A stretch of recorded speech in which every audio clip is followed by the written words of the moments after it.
মালাকুল মউতকে আল্লাহ পাক জিজ্ঞেস করবেন, কে এখন বেঁচে আছে আর কারা বেঁচে আছে? তিনি বলবেন হযরত জিবরাইল, হযরত মিকাইল, হযরত ইসরাফিল। আল্লাহ পাক নির্দেশ করবেন, এদের জান কবজ করো। ইসরাফিল, মিকাইল জান কবজ হবে। হযরত জিবরাইল আমিন শাদীদুল কুওয়া, প্রচন্ড ক্ষমতা আল্লাহ তাকে দান করেছেন, সুবহানাল্লাহ বলেন। দুনিয়ার সব নবীদের কাছে বাণী বহন করে নিয়ে আসছেন পূর্ণ অথেন্টিসিটির সাথে, সুবহানাল্লাহ। আল্লাহ পাক যাকে বলেছেন রূহুল আমিন, নবী করিম সাল্লাল্লাহু আলাইহি ওয়াসাল্লামের মেরাজের রাত্রে যে কথা বলা হয়েছে, ওয়ালাকাদ রাহু বিল উফুকিল মুবিন, পশ্চিম দিক বলয় তিনি যে দেখতে পেয়েছিলেন, তাফসীর বলছে হযরতে জিবরাইলের পূর্ণ আকৃতিতে নবী করিম সাল্লাল্লাহু আলাইহি ওয়াসাল্লাম তাকে দেখতে পেয়েছিলেন।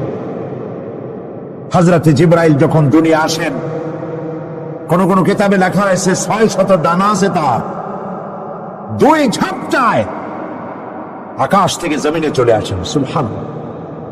হযরতে জিবরাইলকে আল্লাহ পাক বলবেন তাকে মওত দাও, হযরতে জিবরাইল বিদায় হয়ে যাবে। আল্লাহ প্রশ্ন করবেন, এখন আর কে বাকি? মান বাকিয়া ইয়া মালাকুল মউত। মালাকুল মউত বলবেন, হে আল্লাহ তাআলা, এখন তোমার সামনে আমি দাঁড়িয়ে আছি, আর কেউ নেই। আল্লাহ পাক বলবেন, মুত ইয়া মালাকুল মউত। আল্লাহু আকবার, মুত ইয়া মালাকুল মউত, মরে যাও, মরে যাও। মালাকুল মউত মরে চলে যাবে, এরপরে আর কেউ নাই। আল্লাহ রাব্বুল আলামিন এই অবস্থায় কত বছর কত কাল চলে যাবে আল্লাহ পাক ভালো জানেন, কেউ নাই। আজকের রাজত্ব কার? আল্লাহ প্রশ্ন করবেন, আজকের রাজত্ব কার? আল্লাহ পাক আওয়াজ দিবেন, বলবেন, আজকের রাজত্ব কার? কোন জবাব নাই, আকাশের নাই, জমিনের নাই, আকাশও তো নাই, কারো কোনো জবাব নাই। আল্লাহ পাক বলবেন, লিল্লাহি ওয়াহিদুল কাহ্হার। আজ একমাত্র রাজত্ব হচ্ছে পরাক্রমশালী আল্লাহ রাব্বুল আলামিনের। আল্লাহ পাক বলবেন, ইয়া দুনিয়া আইনা সুজারুকি, হে পৃথিবী তোর গাছগুলো কই? ইয়া দুনিয়া আইনা জিবালুকি, হে পৃথিবী তোর পাহাড়গুলো কই? আইনাল জব্বারিন, স্বৈরাচারেরা কোথায়? কারো কোনো জবাব হবে না। আল্লাহ পাক এরপরে আবার মানুষগুলিকে জিন্দা করবে, সুবহানাল্লাহ। ওয়াইজাল কুবুরু বু'সিরাত, যা কিছু মাটির মধ্যে লুকায়িত ছিল সবগুলি আল্লাহ পাক বের করে নিয়ে আসবেন। হাসরের ময়দান হবে, উপস্থিত হবে সমস্ত মানুষ, কেউ পলায় থাকতে পারবে না কোথাও। কুমিরে যারা খাইছে, বাঘে যারা খেয়েছে, আগুনে যারা পোড়াইছে, পানিতে যে পৌঁছে গেছে, পোকামাকড়ে যারা খেয়েছে, কোনো পথ নাই। সবাই আল্লাহর দরবারে উঠবে, পায়ে জুতা নাই, মাথায় কাপড় নাই, পরনে কোনো কাপড় চোপড় নাই, উলঙ্গ উলঙ্গিনী। উম্মুল মুমিনিন হযরতে আয়েশা সিদ্দিকা রাদিয়াল্লাহু তাআলা আনহা, নবী করিম সাল্লাল্লাহু আলাইহি ওয়াসাল্লামের জবান মোবারকে এটা শুনে কেঁদে ফেললেন, বললেন, ইয়া রাসূলুল্লাহ, আমারও কি সেই অবস্থা হবে? তিনি বললেন, হ্যাঁ। উম্মুল মুমিনিন বললেন, ইয়া রাসূলুল্লাহ, তখন কি আমার স্মরণ হবে না? আল্লাহর নবী বললেন, কিয়ামতের এই বিভীষিকাময় দৃশ্য দেখে মানুষ মানুষের দিকে তাকাবার কোনো হুঁশ থাকবে না। সব মানুষ উপরের দিকে তাকায় থাকবে, নিচে তাকাবার কারো কোনো ক্ষমতা থাকবে না। মানুষ অস্থির হয়ে যাবে। সেই হাসরের ময়দান বিচারক আল্লাহ রাব্বুল আলামিন প্রত্যেকটি মানুষকে তার কৃতকর্মের জন্য হিসাব দিতে হবে। আল্লাহ রাব্বুল আলামিন বলেন, পরকালীন জীবনের ব্যবস্থাপনাটা কেমনে হবে শোনো।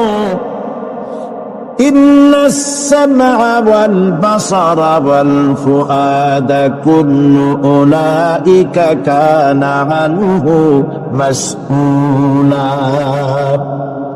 কিয়ামতের দিন প্রত্যেকটি মানুষকে তার শ্রবণ সম্পর্কে, তার দৃষ্টি সম্পর্কে, আর অন্তঃকরণের কল্পনা সম্পর্কে প্রত্যেকটি ব্যাপারে আল্লাহ পাক জিজ্ঞাসা করবে। কান দিয়েছিলাম, কি শুনেছো? যা শুনছো তা আমল করেছো কিনা? আমার নিষেধ করা জিনিসগুলি শুনছো নাকি? কানের জবাব দিতে হবে। কান আল্লাহ পাক দিয়েছেন, সুবহানাল্লাহ। আল্লাহ পাক দিয়েছেন কান। এই কান দুটি যার নাই, কান আছে শুনতে পায় না, কত বড় কষ্টে আছে সে। মানুষের চিল্লায় কথা কয়, সে বুঝেই না। আছে না এমন?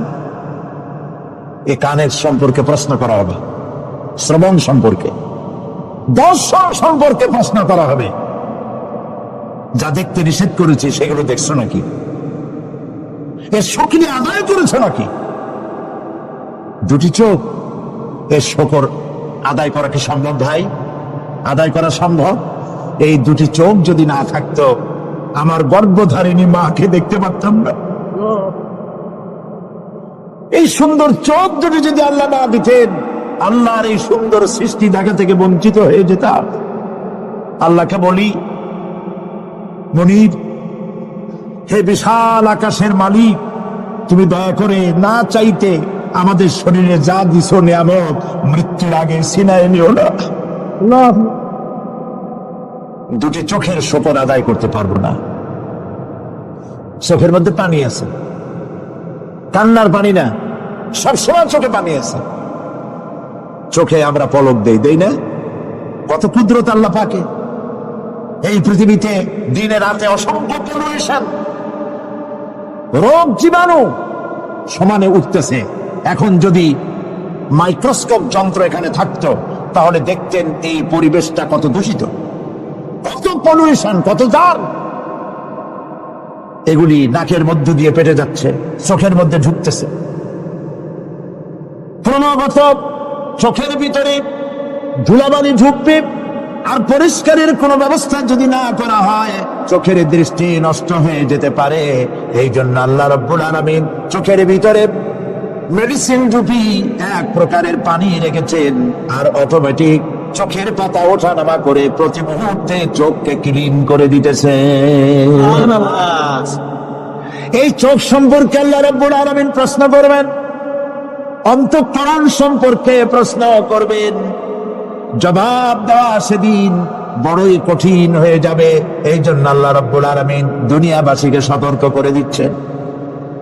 তিনি আরো বলছেন, ওয়ালাকাদ খালাকনাল ইনসানা ওয়া না'লামু মা তুওয়াসবিসু বিহি নাফসু ওয়া নাহনু আকরাবু ইলাইহি মিন হাবলিল ওয়ারিদ। মানুষ সৃষ্টি করেছি আমি, তার অন্তঃকরণে কি চিন্তা হয়, কি কল্পনা হয় তাও জানি আমি।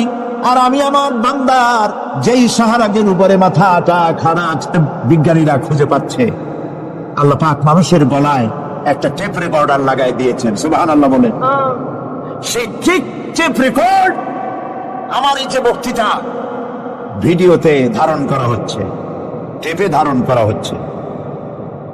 এই বুদ্ধিগুলি কে দিছে? আরে ভাই, কথা বলবেন তো আল্লাহর নাম জোরে না। এই বুদ্ধি কে দিয়েছে?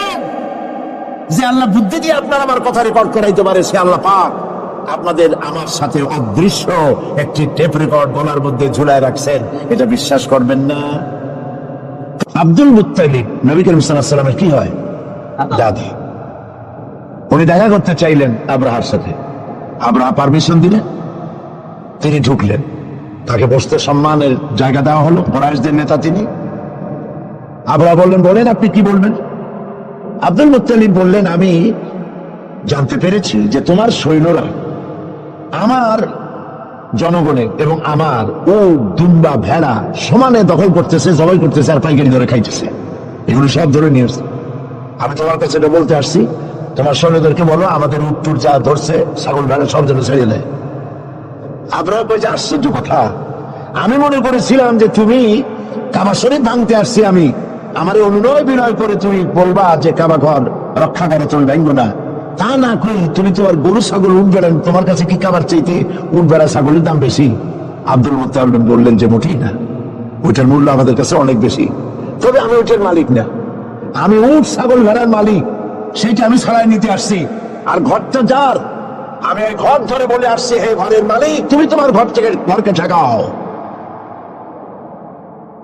আল্লাহ পাক তখন ঘর ঠেকাই দিছিলেন, কারণ এই ঘর ঠেকাবার মতো কোনো লোক তখন ছিল না। বাইতুল মুকাদ্দাস যখন আক্রান্ত হয়, বাইতুল মুকাদ্দাস যখন ইহুদিরা আক্রমণ করে, তখন এই পৃথিবীতে 70 কোটি মুসলমান ছিল। যেই পৃথিবীতে 70 কোটি মুসলমান বাস করে, সেই মুসলমানেরা যদি তাদের কেবলায় উড়া ইহুদিরা দখল করে নেয়, তা ঠেকাবার দায় দায়িত্ব তাদের মধ্যে সেন্স অফ প্রেস্টিজ যদি ইস্যু না হয়, সর্দি গর্মি না হয়, এটা ঠেকাবার দায়িত্ব আল্লাহর নাই। আর বাবরি মসজিদ যখন ভাঙা হয়, তখন এই পৃথিবীতে মুসলমানদের সংখ্যা 125 কোটির কাছাকাছি। 125 কোটি মুসলমান যে পৃথিবীতে বাস করে, সেইখানে যদি মুসলমানেরা তাদের মসজিদ ভাঙ্গে, তাতে করে যদি তাদের গা না জ্বলে, আল্লাহ পাক এখানে তয়রান আবাবিল পাঠাবেন না, জরুরত নেই। ঠিক আজ অনুরূপ ভাবে ইরাকের উপরে যে হামলা হচ্ছে, পৃথিবীর মুসলমানেরা নিজেদের জমিন ছেড়ে দিচ্ছে, আমার জমিনের উপরে দাঁড়াই আমার বাইরে পিটাও, আমার ভাইকে মারো, হত্যা করো, আমি তোমার বিমান বাহিনীকে, আমি তোমার নৌবাহিনীকে, তোমার ল্যান্ড ফোর্সকে জায়গা করে দিলাম। এই যদি দেয়, আল্লাহ পাক সাহায্য কেন করবেন? আল্লাহর ওয়াদা, আল্লাহর সাহায্যের ওয়াদা তো মুমিনদের জন্য। ওয়া কানা হাক্কান আলাইনা নাসরুল মুমিনিন, মুমিনদেরকে সাহায্য করা আমি আল্লাহর জন্য ওয়াজিব। আল্লাহ রাব্বুল আলামিন কোরআনে কারীমের মধ্যে বলেছেন, ওয়ালা তাহিনু ওয়ালা তাহজানু ওয়া আনতুমুল আলাউনা ইন কুনতুম মুমিনিন। কোনো ভয় নাই, কোনো চিন্তা নাই, যদি মুমিন হও আমি আল্লাহ তোমাদেরকে বিজয় দান করব। ইজা ফাতাশ শারত ফাতাল মাশরুত, শর্ত যদি পালন করা না হয়, ওয়াদা পূরণ হবে না। শর্ত হচ্ছে মুমিন হও, আল্লাহ বলছেন আমি সাহায্য করব। আমরা কি মুমিন হইতে পারছি? জবাব চাই, মুমিন হইতে পারছি? নিজের বুকের কাছে হাত দেন, নিজের কলবের কাছে, নফসের কাছে প্রশ্ন করুন। আল্লাহ যে মুসলমান চান, রাসূল যে মুসলমান চান, যে কোয়ালিটি, আমি কি সেই কোয়ালিটি, সেই রিকোয়ারমেন্ট আমি কি ফুলফিল করতে পেরেছি? মন থেকে একটা নেগেটিভ জবাব আসবে, মন বলবে না এখনো হইতে পারো নাই। দাড়ি, টুপি, জামা, হজ, নামাজ হয়তো সবই ঠিক আছে, নামাজ পড়তে পড়তে হয়তো কপালে দাগও লেগেছে, কিন্তু মুমিন হওয়ার জন্য যেটা প্রয়োজন ছিল সেটা এখনো হয় নাই। এই জন্য আমি মাঝে মধ্যে দুঃখ করে বলি, মরা মানুষ তো জিন্দা হইতে পারে না, ঠিক কিনা? কিন্তু কোন মরা মানুষ যদি জিন্দা হইতে পারতেন, এমন কোন সিস্টেম যদি থাকতো, আর একজন সাহাবী যদি জিন্দা হতে পারতেন, আর আমাদেরকে যদি দেখতেন, আমাদের আমালগুলো যদি দেখতেন, চিৎকার দিয়ে বলতেন আল্লাহর কসম, মুহাম্মদ সাল্লাল্লাহু আলাইহি ওয়াসাল্লাম রক্ত দিয়ে, সাহাবায়ে কেরাম জীবন দিয়ে যে মুসলমান তৈরি করে গেছিলেন, এরা সেই মুসলমান না। আমাদের ইসলাম শুধু মসজিদের মধ্যে, আমরা যে মুসলমান তার পরিচয় শুধু মসজিদের মধ্যে। মসজিদ থেকে বেরিয়ে যাওয়ার পর আমার আচরণ আর হিন্দুর আচরণ আর খ্রিস্টানের আচরণের মধ্যে, ইহুদির আচরণের মধ্যে কোনো পার্থক্য আছে কি? বরং আমি তো আরো বাড়িয়ে বলবো, এক ধাপ এগিয়ে। এই পৃথিবীতে যদি চ্যালেঞ্জ হয়, কম্পিটিশন হয়, পৃথিবীতে সব থেকে বেশি মিথ্যে কথা কারা বলে?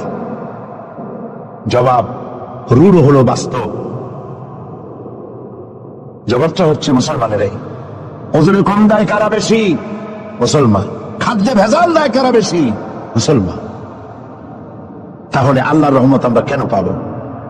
এই জন্য কোরআনে কারীম যে উদ্দেশ্য ছিল, আমরা সেই উদ্দেশ্যকে পূরণ করতে পারি না। কোরআন শরীফ, সুবহানাল্লাহ, সুবহানাল্লাহ, ওরা একটি বর্ণ মুহাম্মদ সাল্লাল্লাহু আলাইহি ওয়াসাল্লামের বানানোর মধ্যে নাই। আল্লাহু আকবার। দেখেন না কোরআন শরীফের অরিজিনালিটি, এর অথেন্টিসিটি, এর নির্ভরতা, এর পিউরিটি কতটা 100% মিয়া বিল মিয়া কারেক্ট। সেটা হলো এই কোরআন শরীফে 114টি সূরার প্রত্যেকটি সূরার শিরোনামে আছে বিসমিল্লাহির রহমানির রহিম, একটা সূরায় নাই। কোন সূরা? কেন নাই? এই জন্য নাই যেহেতু এই সূরা নাযিলের সময় আল্লাহ পাক এটা বলেন নাই। জিবরাইল আলাইহিস সালাম যখন নবী করিম সাল্লাল্লাহু আলাইহি ওয়াসাল্লামের কাছে এটা তেলাওয়াত করে শোনাচ্ছেন, তিনি বিসমিল্লাহ তখন বলেন নাই। নবী করিম সাল্লাল্লাহু আলাইহি ওয়াসাল্লাম যখন সাহাবায়ে কিরামকে লিখতে বলেছেন, কাতেবে ওহী যারা ছিলেন, তখন তিনি এই সূরার প্রথমে বিসমিল্লাহ বলেন নাই, তাই বিসমিল্লাহ এখানে লেখা হয় নাই। তার মানে হচ্ছে কোরআন শরীফ বিন্যাস করা, এর শব্দ বিন্যাস, সূরা বিন্যাস, এর সবকিছুকে বিন্যস্ত করার দায়িত্ব ছিল আল্লাহ পাকের। সুবহানাল্লাহ।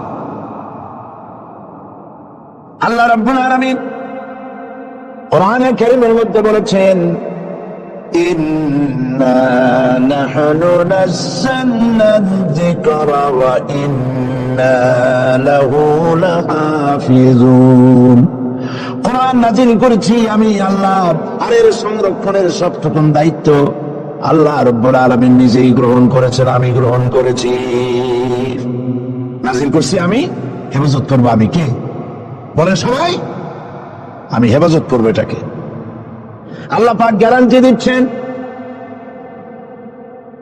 ওয়ালাউ তাকাওয়ালা আলাইনা বা'দাল আকাওয়িল।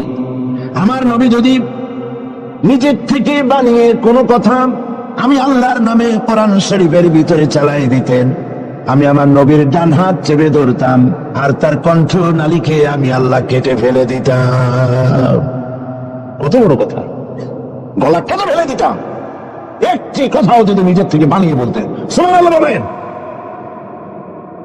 সেই কোরআন একটি শব্দ মানুষের নেই। আল্লাহ পাক বলেছেন, এর উপর, কোরআনের উপর থেকে, এর নিচের থেকে, এর ডান থেকে, এর বাম থেকে, এর ভিতরে শয়তানের বাতিলের প্রবেশের কোন অধিকার নয়। যদি থাকতো এতদিনে কত বেড়াছাড়া করতো, সেরা বেড়া করতো, উল্টো পাল্টা করিয়া সর্বনাশ করে বেড়াইতো, ঠিক কিনা? পৃথিবীতে শত শত কোটি খ্রিস্টান পৃথিবীতে আছে। খ্রিস্টানদেরকে চ্যালেঞ্জ করুন তো যে একটা বাইবেলের হাফেজ দাও আমাদেরকে। সারা পৃথিবীতে একটা হাফেজ চাই, বাইবেল মুখস্থ করছে, পাওয়া যাবে? যাবে না। হিন্দুদেরকে চ্যালেঞ্জ করে, কত কোটি হিন্দু আছে তোমাদের, বেদ তোমাদের ধর্মগ্রন্থ, বেদ মুখস্থ করছে, এরকম হাফেজ দাও, পারবে দিতে? পারবেন। মহান আল্লাহ রাব্বুল আলামিন কোরআনে কারীমকে ইবাদত করেছেন। সূরা কামারের মধ্যে রব্বুল আলামিন বলেছেন, ওয়ালাকাদ ইয়াসসারনাল কুরআনা লিয-যিকরি ফাহাল মিন মুদ্দাকির। আল্লাহ পাক বলেন, অবশ্যই কোরআনে কারীমকে আমি মানুষের কাছে মুখস্থ করার জন্য আর বোঝার জন্য সহজ করে দিয়েছি। মুখস্থ করাও সহজ আর বোঝাও সহজ। কিন্তু দুর্ভাগ্যজনক সত্য আরেকটি কথা আছে, সেটা হলো এই, মুসলমান দাড়িওয়ালা টুপিওয়ালা আল্লাহর মসজিদের ভেতরে বসে এক শ্রেণীর মুসলমানেরা বলে, কোরআন বোঝা আমাদের কাম না, আমরা পাবলিক, আমরা কোরআনের বুঝবো কি? কোরআন বুঝবে আলেমেরা। অবশ্যই এই রকমের লোক নারায়ণগঞ্জে নাই, বিভিন্ন জেলায় আছে।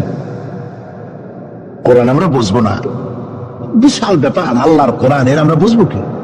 এই কথাটা শয়তানের একটি ওয়াসওয়াসা, এই কথাটি শয়তানের মারাত্মক ওয়াসওয়াসা।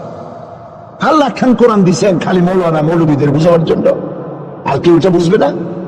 আল্লাহ পাক বলছেন, আমি মানুষের জন্য কোরআন বোঝা সহজ করেছি, চেষ্টা করো, বুঝতে চেষ্টা করো। কোরআন শরীফ দুইটা জিনিস, একদিকে বোঝা সহজ, মুখস্থ করাও সহজ।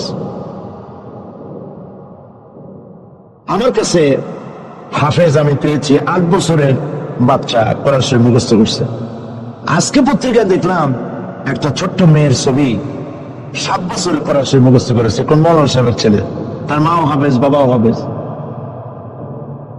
7 বছরের ছোট্ট বাচ্চা 30 পারা করেছে। আপনি কি মনে করেন, পাগলামি মনে করেন এত বড় কোরআন শরীফ মুখস্থ করে? 7 বছরের বাচ্চা কোরআন মুখস্থ করছে।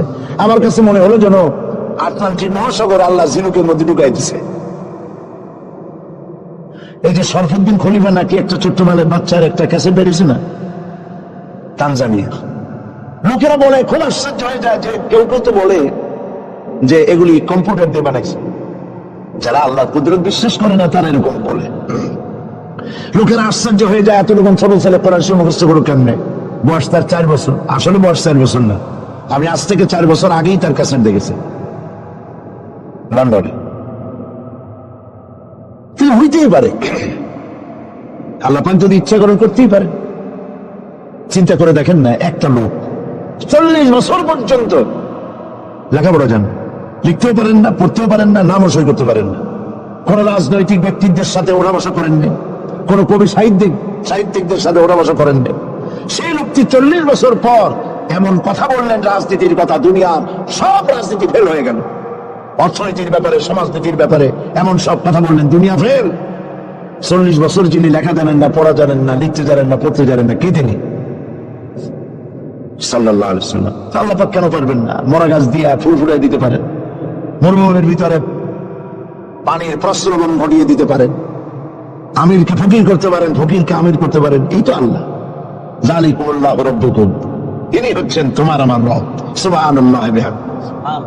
কোরআনে কারীমকে একদিকে মুখস্থ করা সহজ, আর মুখস্থ করার জন্য একটি সিস্টেম কোরআন শরীফের মধ্যে আছে। চিন্তা করলে যেগুলি পাওয়া যায় সেটা হলোই যে কোরআন যদি কেউ তাড়াতাড়ি পড়ে মনে হবে যেন প্রবন্ধ পড়তেছি, আর যদি থেমে থেমে পড়ে তাহলে মনে হবে যেন কবিতা পড়তেছি। সুবহানাল্লাহ।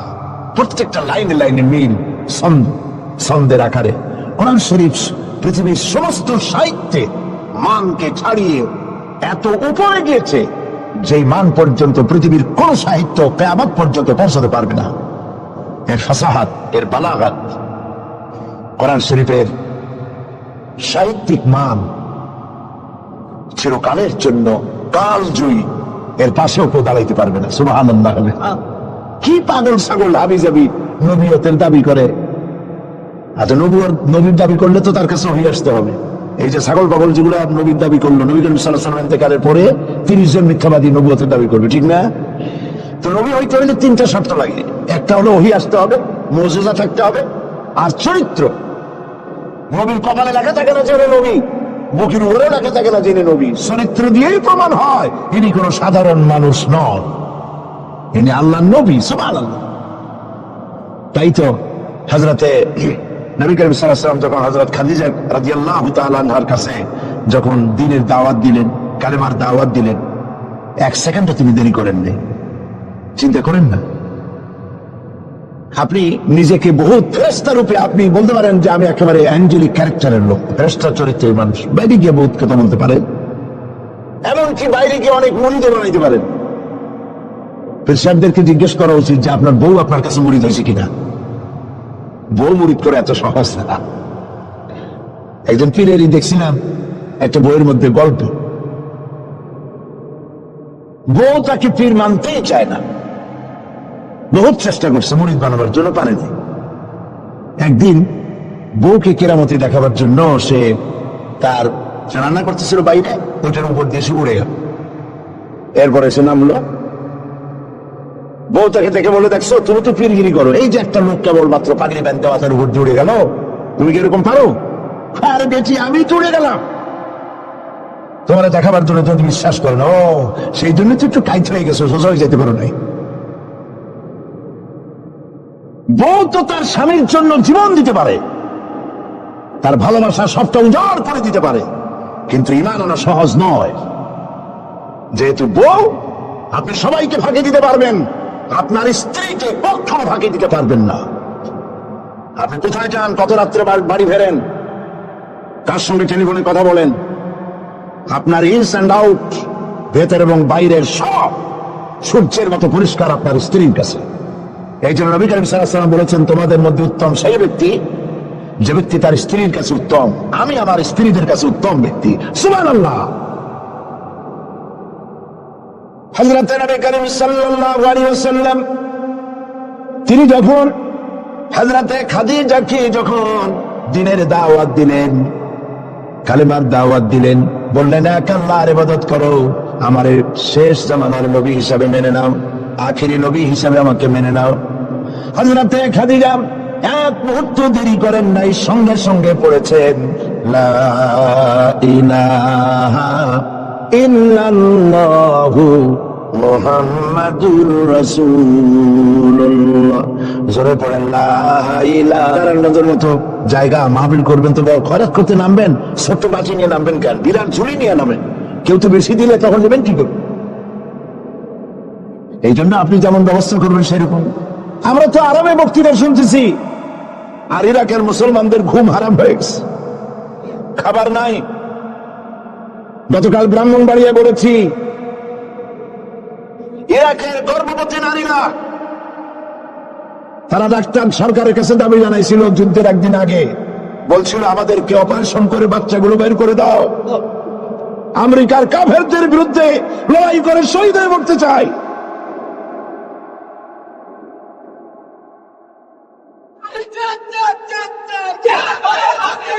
আমরা কিচ্ছু করতে পারবো না, কিন্তু দোয়া করতে পারবো।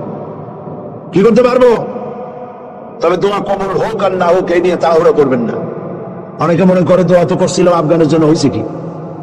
এই জাতীয় কথা বলা ইমানের বিপরীত, ইমানের খেলাফ। আপনার দোয়া কবুল করতে আল্লাহ বাধ্য নন। যা খুশি তাই করেন, সুবহানাল্লাহ বলো।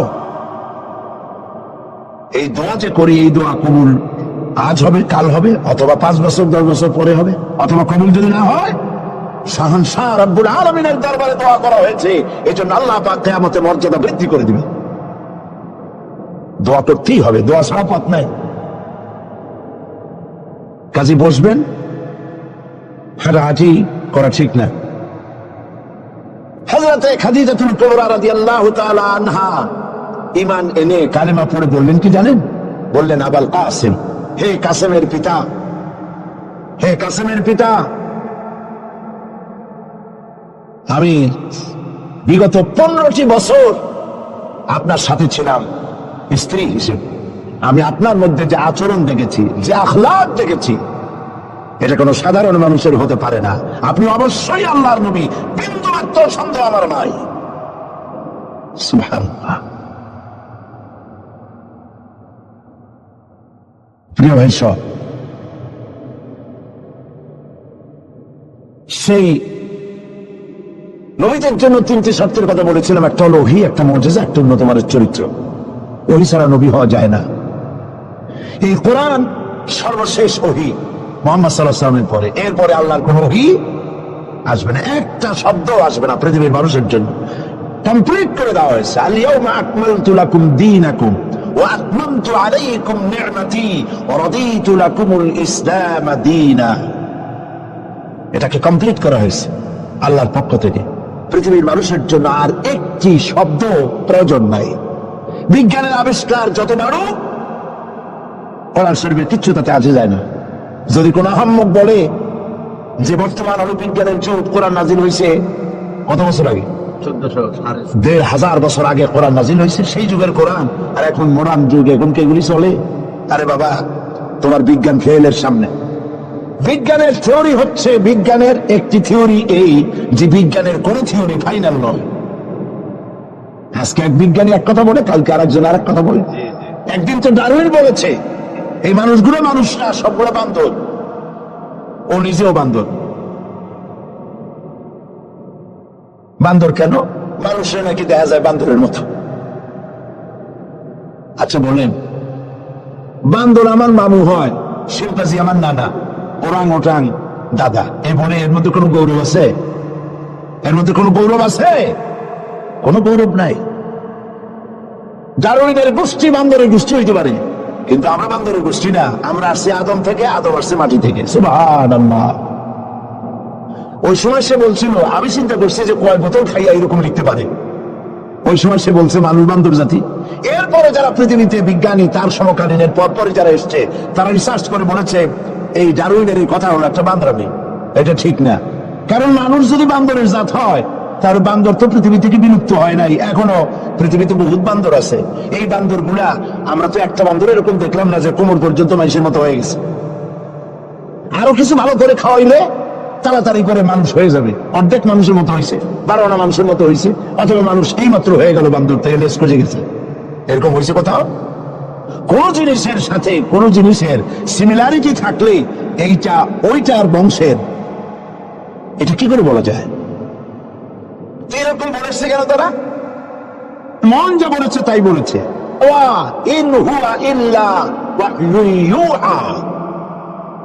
আল্লাহ পাক বলছেন নবী যা বলেন, কোরআনের নামে যা বলেন সব ওহী।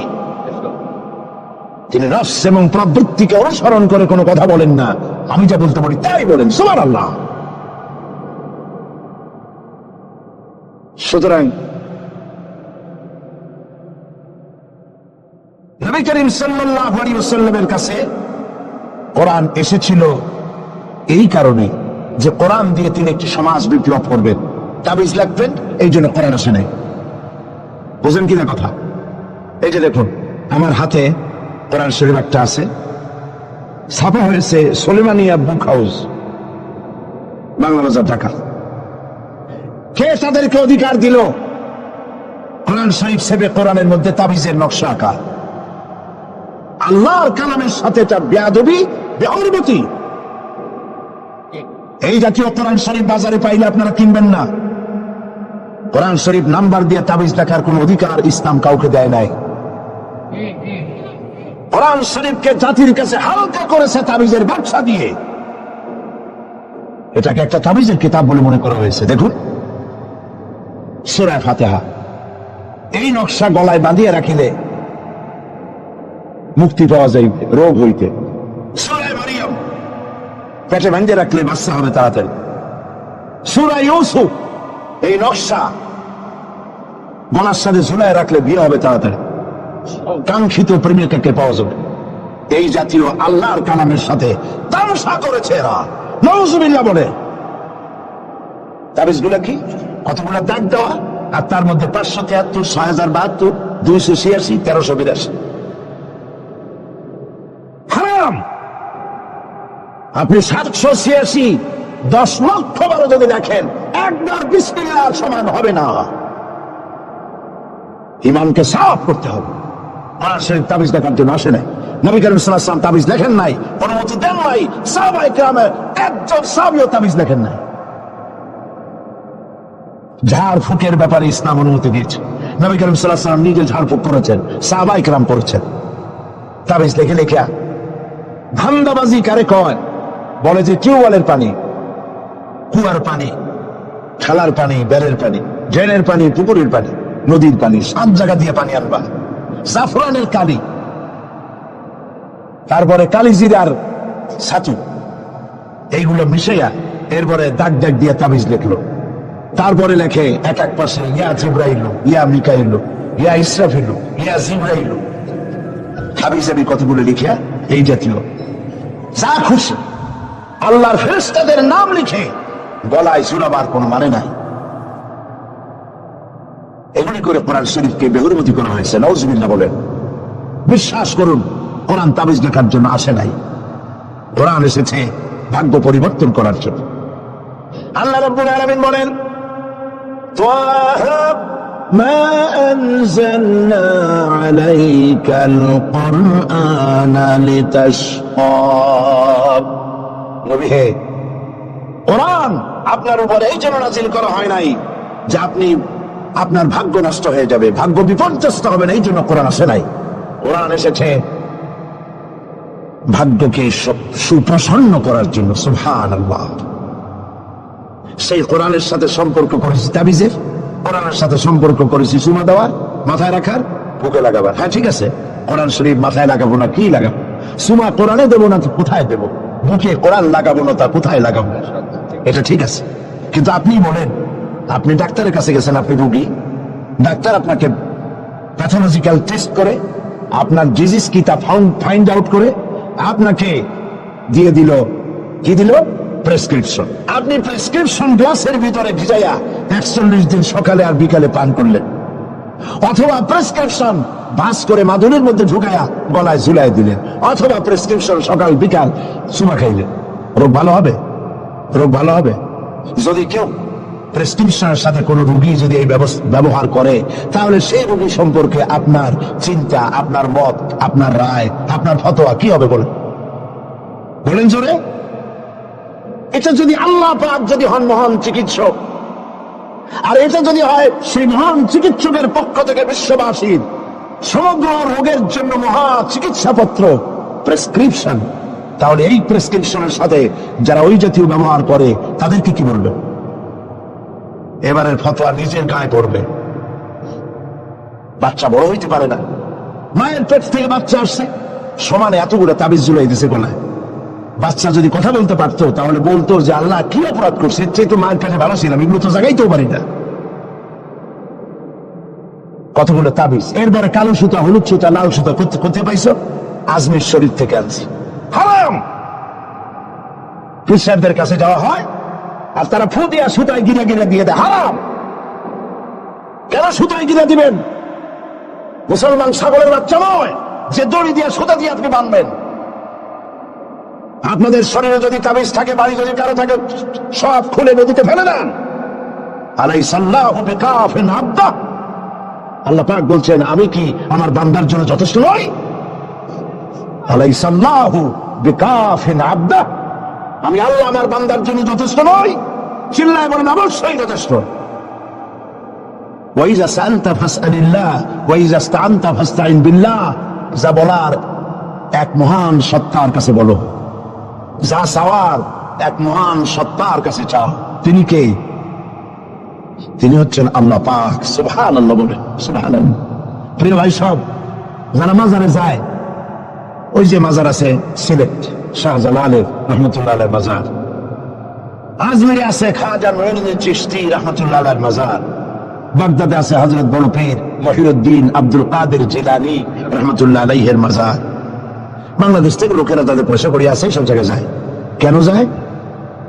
15 বছর বিয়ে করছে, বাচ্চা হয় না, মামলা করেছে হাইকোর্ট, সুপ্রিম কোর্ট, সব জায়গায় বেকায়দা।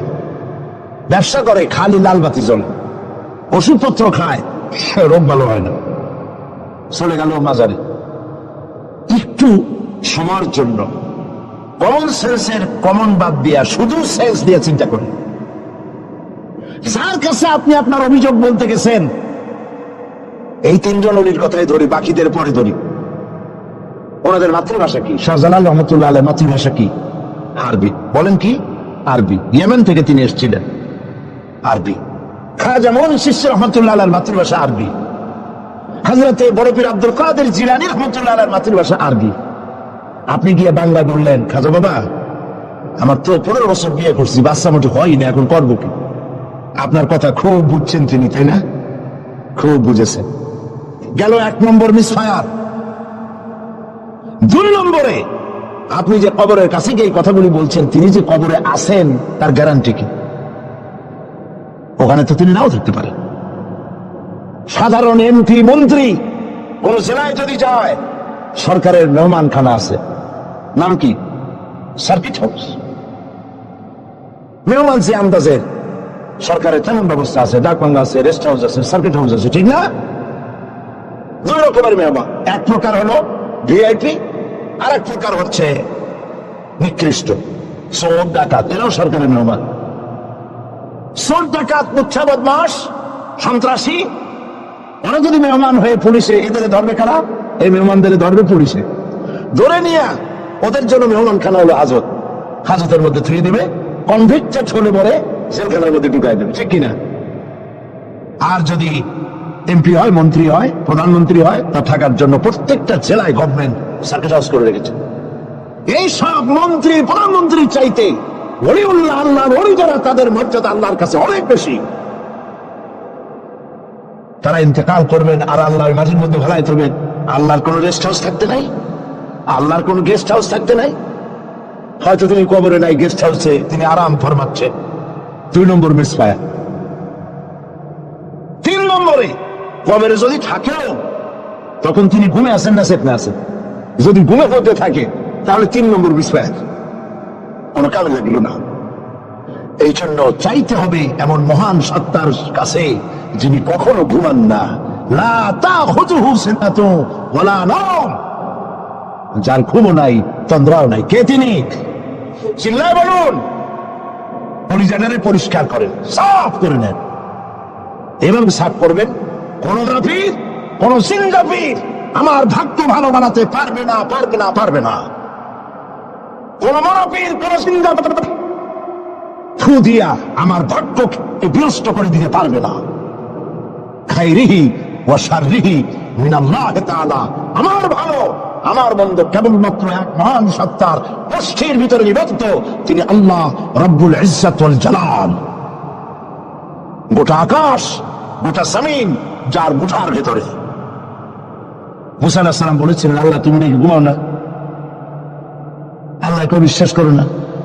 তো সাংঘাতিক কথা। এইভাবে ইব্রাহিম আলাইহিস সালাম আল্লাহরে বলছিলেন,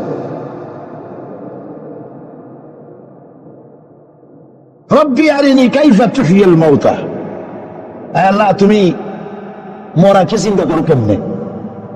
আল্লাহ কয় আওয়ালাম তুমিন, বিশ্বাস করো না? ইব্রাহিম আলাইহিস সালাম কাঁদে গেছেন। তিনি সাথে সাথে বললেন বালা। তিনি কিন্তু নাম বলতে পারতেন, যদি নাম বলতেন তো ভুল হইতো না। তো নাম আর বালার সম অর্থ বদল। তিনি বলতেন হ্যাঁ, কিন্তু নাম বলেন নাই, বলেছেন বালা।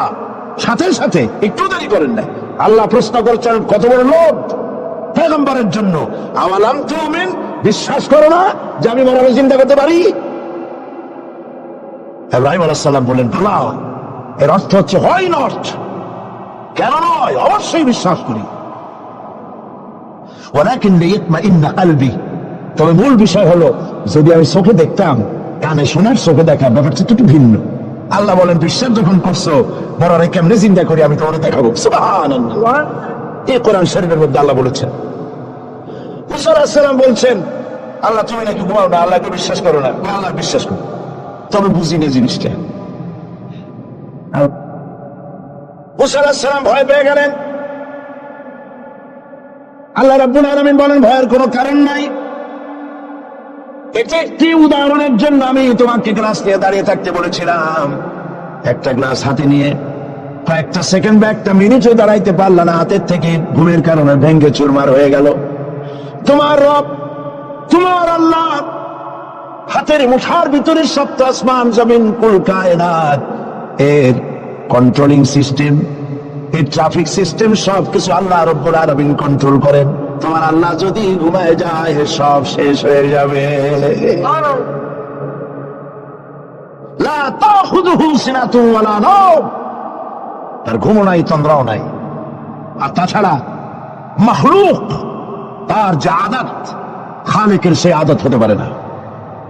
সৃষ্টি, তার বউ হয়, বাচ্চা হয়, ঘুমায়। লা তাখুযুহু সিনাতুন ওয়ালা নাওম, তার ঘুমও নাই তন্দ্রাও নাই। আর তাছাড়া মাখলুক, তার যে আদত, খালেকের সে আদত হতে পারে না। সৃষ্টি, তার বউ হয়, বাচ্চা হয়, ঘুমায়, খায়, পেশাব পায়খানা লাগে। মাখলুক খালেকেরও যদি তাই হয়, তাহলে তিনি মাখলুকের মতোই হয়ে গেলেন, খালেকের মর্যাদা রইল না। সৌভাগ্য রজনী শাবান মাসের মধ্য রজনী নয়, বরং মুসলমানদের জন্য প্রত্যেকটা রাত সৌভাগ্য রজনী হতে পারে। হাদিস, প্রত্যেক রাতে শেষ রাতে আল্লাহ রাব্বুল আলামিন প্রথম আকাশে আসেন। সুবহানাল্লাহ বলো। প্রথম আকাশে এসে আল্লাহ রাব্বুল আলামিন ডাকতে থাকেন, ও পৃথিবীর মানুষেরা, আমার বান্দারা, কারা আছো গুনাহ করে করে জীবনটারে বরবাদ করে দিয়েছো, হতাশ হয়ে গিয়েছো, আমাকে বলো, আমার কাছে কান্দো, জীবনের গুনাহ মাফ করে দেব। নবীজি বলেছেন, শরমে পড়ে অনুতপ্ত হয়ে কেউ যদি রব্বুল আলামিনের কাছে চোখের পানি ফেলে গুনাহ মাফের জন্য কাঁদতে থাকে, চোখের পানি নাকের অর্ধেক আসতে না আসতে আল্লাহ রব্বুল আলামিন বান্দার গুনাহ মাফ করে দেন। জাহান্নামের আগুন, প্রশান্ত মহাসাগর, আটলান্টিক মহাসাগর সহ 7টি মহাসাগরের পানি যদি ঢেলে দেওয়া হয়, জাহান্নামের 1 ইঞ্চি আগুন নিভাইতে পারবে না। কিন্তু চোখের অনুতপ্ত অনুশোচনা দেহটা অশ্রু জাহান্নামের আগুন নিভাই দিতে পারে। কান্দো, কান্দার চাইতে বড় জিনিস নাই। ফালিয়াদহাকু কালিলাও ওয়া লিয়াবকু কাসীরা, বেশি করে কান্দো, কম করে হাসো। আমরা কোনটা করি? আরে সবটা উল্টা করি। হিসাব করেন তো, এটা ইংরেজি কি মাস? বাংলা আরবি কি মাস? মুহররম। এটা আরবি কি মাস? মুহররম। গত বছরের মুহররম থেকে এই বছর মুহররম পর্যন্ত গুনার কে বলেন প্রথম আকাশে সে প্রত্যেক রাত্রে রব্বুল আলামিন ডাকতে থাকেন, আমাকে বলো আমি রোগ ভালো করে দেব। রুজি কামাইতে পারো না, অনাথনে জীবন যায়, বউরে বাচ্চারে খাওয়াইতে পারো না, আমারে বলো। এভাবে আল্লাহ পাক ডাকতে থাকেন। সময় মতো যারা গভীর রজনীতে ওযু করে তাহাজ্জুদের নামাজ আদায় করে রব্বুল আলামিনের দরবারে কান্দে, আল্লাহ রব্বুল আলামিন তখন ফেরেশতাদের জিজ্ঞেস করেন, ফেরেশতারা পৃথিবীর মানব গোষ্ঠী ঘুমিয়ে আছে, এই যে মানুষগুলি দেখা যায় আরামের ঘুম হারাম করে কি যেন বলে আর কান্দে কান্দে কান্দন। ফেরেশতারা বলেন, রব্বুল আলামিন তুমি তো জানো। আল্লাহ বলেন, জানি, তারপরেও তোমাদের মুখে শুনতে চাই।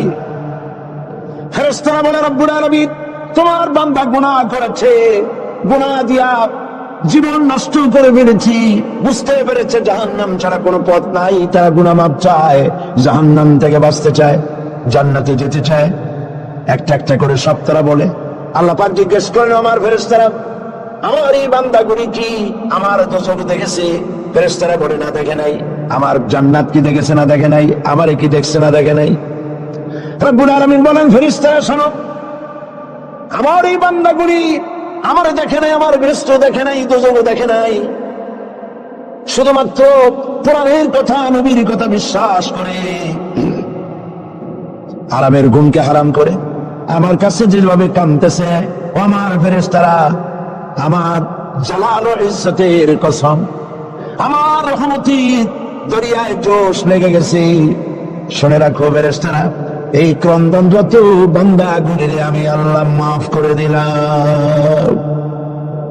হতে পারে প্রত্যেকটি রাত আপনার আমার জন্য লাইলাতুল বারাত, লাইলাতুল কদর। ভাগ্য নিজেকে তৈরি করতে হবে। বিশ্বকবি আল্লামা ইকবাল বলেছেন, খুদি কো কর ইতনা বুলন্দ कि हर तकदीर लिखने के पहले खुदा पूछे बंदा को बता तेरी रजा क्या है। নিজের ব্যক্তিত্ব, পার্সোনালিটি, শখসিয়তের প্রস্ফুটন এমন ভাবে ঘটাও আল্লাহর কাছে, যাতে আল্লাহ জিজ্ঞেস করে, বান্দা তুই বল তোর ভাগ্যটা আমি কিভাবে লিখবো। সুবহানাল্লাহ। আল্লামা ইকবালের শেরগুলো যখন আমি আল্লামা ইকবালের খুব ভক্ত, আমার কাছে মনে হয় তার প্রত্যেকটি শের, প্রত্যেকটি কবিতার লাইন কোরআন শরীফের তাফসীরের বিমূর্ত প্রতীক হয়ে বেরিয়েছে। কি দাড়ি কামানো মানুষ, কতগুলো মোষ, কেমনি পারলেন? আমি মাঝে মধ্যে খুব বিস্ময় বোধ করছি, কিভাবে এই ধরনের একজন লোক প্রত্যেকটি কথা কোরআনের তাফসীর হয়ে বেরোলো কেমনি? কোরআন যে আপনি বুঝবেন কেমনি? আমি অক্সফোর্ড ইউনিভার্সিটিতে প্রোগ্রাম করেছি। অক্সফোর্ড ইউনিভার্সিটিতে আল্লামা ইকবাল যেখানে পড়াশোনা করতেন, যে রুমে থাকতেন, রিসার্চ করতেন, শিক্ষকরা আমাকে সেটা দেখিয়েছে। পৃথিবীর বড় বড় নাম করা ব্যক্তিরা সেখান থেকে অক্সফোর্ডে পড়াশোনা করেছে, লেখাপড়া করলেন অক্সফোর্ডে, পাশ্চাত্যে। অথচ পাশ্চাত্য তারা কিনতে পারল না। তিনি খোদাদ্রোহী হলেন না, তিনি ইসলামের দুশমন হলেন না। তার কথাগুলি কোরআনের ব্যাখ্যা হয়ে বেরোলো। ব্যাপারটিকে পড়তে পড়তে একবার আমার চোখের সামনে রহস্য ঘাটিত হল তার এক কবিতার মধ্য দিয়ে। আল্লামা ইকবাল এক জায়গায় লিখেছেন, खीरा न कर सिकम मगरिब की दावा दानिश, खीरा न कर सिकम मगरिब की दावा दानिश, सुरमा था आग का मेरा खाके मदीना। পাশ্চাত্যের চাকচিক্য আমার চক্ষুকে প্রতারিত করতে পারে নাই, কারণ মদিনার ধুলাবালুগুলি আমার চোখের মধ্যে সুরমা হয়ে লাগানো ছিল। প্রিয় ভাই সব, ব্যক্তিত্ব এমন তৈরি করতে হবে আল্লাহর দরবারে, আল্লাহ ছাড়া কিছু নেই। এই কলিজার ভিতরে আল্লাহ এবং রসুলের মহব্বত ছাড়া সব মহব্বতকে উৎখাত করে দিন। বিবির মহব্বত, বাচ্চার মহব্বত, পৃথিবীর মহব্বত, সব মহব্বতকে এর উপরে স্থান দিতে হবে আল্লাহ এবং রসুল। তাহলেই সঠিক মুসলমান হতে পারবে। আর এইরকম মুসলমান 130 কোটির দরকার নাই, 313 জন যথেষ্ট।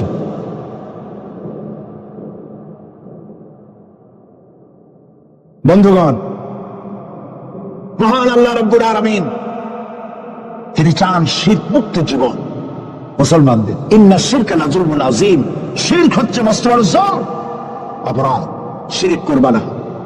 নবীজি বলেছেন, তোমাকে যদি হত্যা করা হয়, টুকরা টুকরা যদি করা হয়, তোমাকে যদি আগুন দিয়ে জ্বালিয়ে ছাই ভস্ম বানাইয়া উড়াইয়া দেওয়া হয়, তবুও আল্লাহর সাথে খবরদার শরীক করবা না। শিরক করি, জেনেও করি, না জেনেও করি, সওয়াবের নিয়তেও করি, ঠিক কিনা?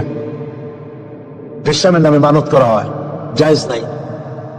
মুসলমানরা মানত করে না, মেয়ে লোকেরা বেশি করে। একটু বিপদ পড়লেই বাগদাদের নামে 5 টাকা, অমুক জায়গার পৃষ্ঠাবের নামে মুরগি, অমুক জায়গার নামে ডিম, হাবিজাবি মানত করে তোর।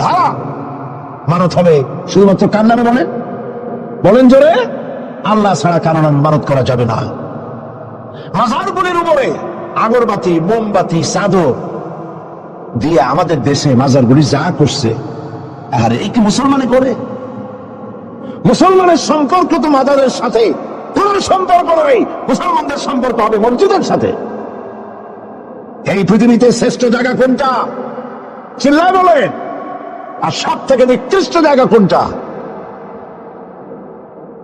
বাজার, নট মাজার। বাজার নিকৃষ্ট, মসজিদ উৎকৃষ্ট। মাজারে কেন যান? আপনার মনটা দুর্বল। মাজারের কাছ থেকে দেখবেন ট্রাক, বাস যখন চালায় রেস কমায় দেয়, আসতে যায়, কি জানি যদি পিসাব এটা উল্টায় ভালায় দেয়। পিসাবের সম্পর্কে আপনার ধারণা এত খারাপ, উনি মরে গিয়েও আপনার গাড়ি উল্টে মানুষ মারবে। নাউজুবিল্লাহ। মদিনা মুনাওয়ারায় মসজিদ নববী শরীফ, নবী করিম সাল্লাল্লাহু আলাইহি ওয়াসাল্লাম যেখানে শুয়ে আছেন, যার জাসাদ মুবারক, যার শরীর মুবারকের এক গেসা পশাবো মাটির জন্য হজম করা হারাম, সেই মাজারের পাশ থেকে 130 মাইল 125 কিলোমিটার বেগে গাড়ি সমানে সরাসরি করতেছে, ওই অ্যাক্সিডেন্ট হয় না? এই ধরনের বাজে ভয় বাদ দিতে হবে। মাজারে আগরবাতি, মোমবাতি, চাদর দেওয়া জায়েজ নয়। মাজারে কোন দুঃখে আপনি কম বুঝ বানান? যেই দেশের মানুষ না খায় মরে, বিধবার শাড়ি নাই, এতিমের গায়ে চাদর নাই, মসজিদে কবরের মধ্যে গিয়া মশারি একটা টানাই দিয়েছে। আচ্ছা, আপনার পীর সম্পর্কে ধারণা এত খারাপ কেন? মশারি কি ওনার কবরের মধ্যে যেও কামড়াবে? সেই ব্যক্তি মশারি টানাই দিল কবরের উপরে, দেখা যাবে তার মায়ের মশাই খায়, তার বাপের মশাই খায়। আরে কপাল পোড়া মুসলমান। চাদর যদি কবরে দেওয়াই লাগে, তাহলে রাসূলুল্লাহর কবরে উম্মতেরা যদি দেওয়া জায়েজ হতো, নির্দেশ হতো, তাহলে রাসূলের কবরে সুতা দিয়া না, সোনার সুতা দিয়া চাদর বানাইয়া, অথবা উম্মতেরা নিজের কলিজা নিজে ছেড়ে রাসূলের কবরে চাদর বানাই দিত।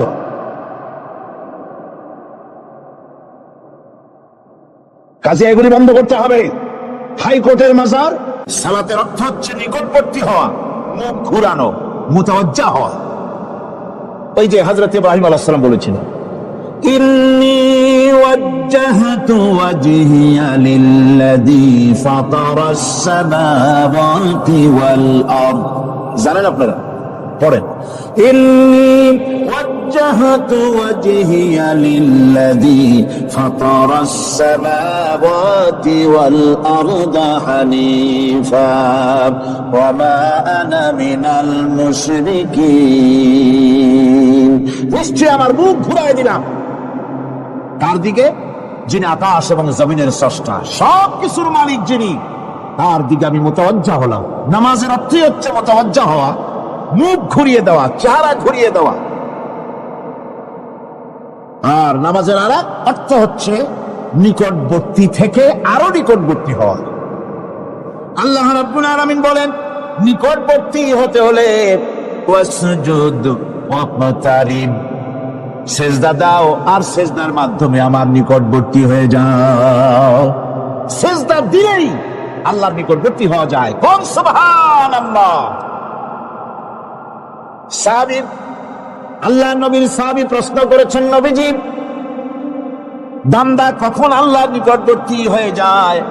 নবীজি বলেছেন, বান্দা যখন সেজদা দেয় তখন আল্লাহর বান্দার মাঝে কোনো হিসাব থাকে না, একদম আল্লাহ পাকের নিকটবর্তী হয়ে যায় বান্দা যখন সেজদায় পড়ে যায়।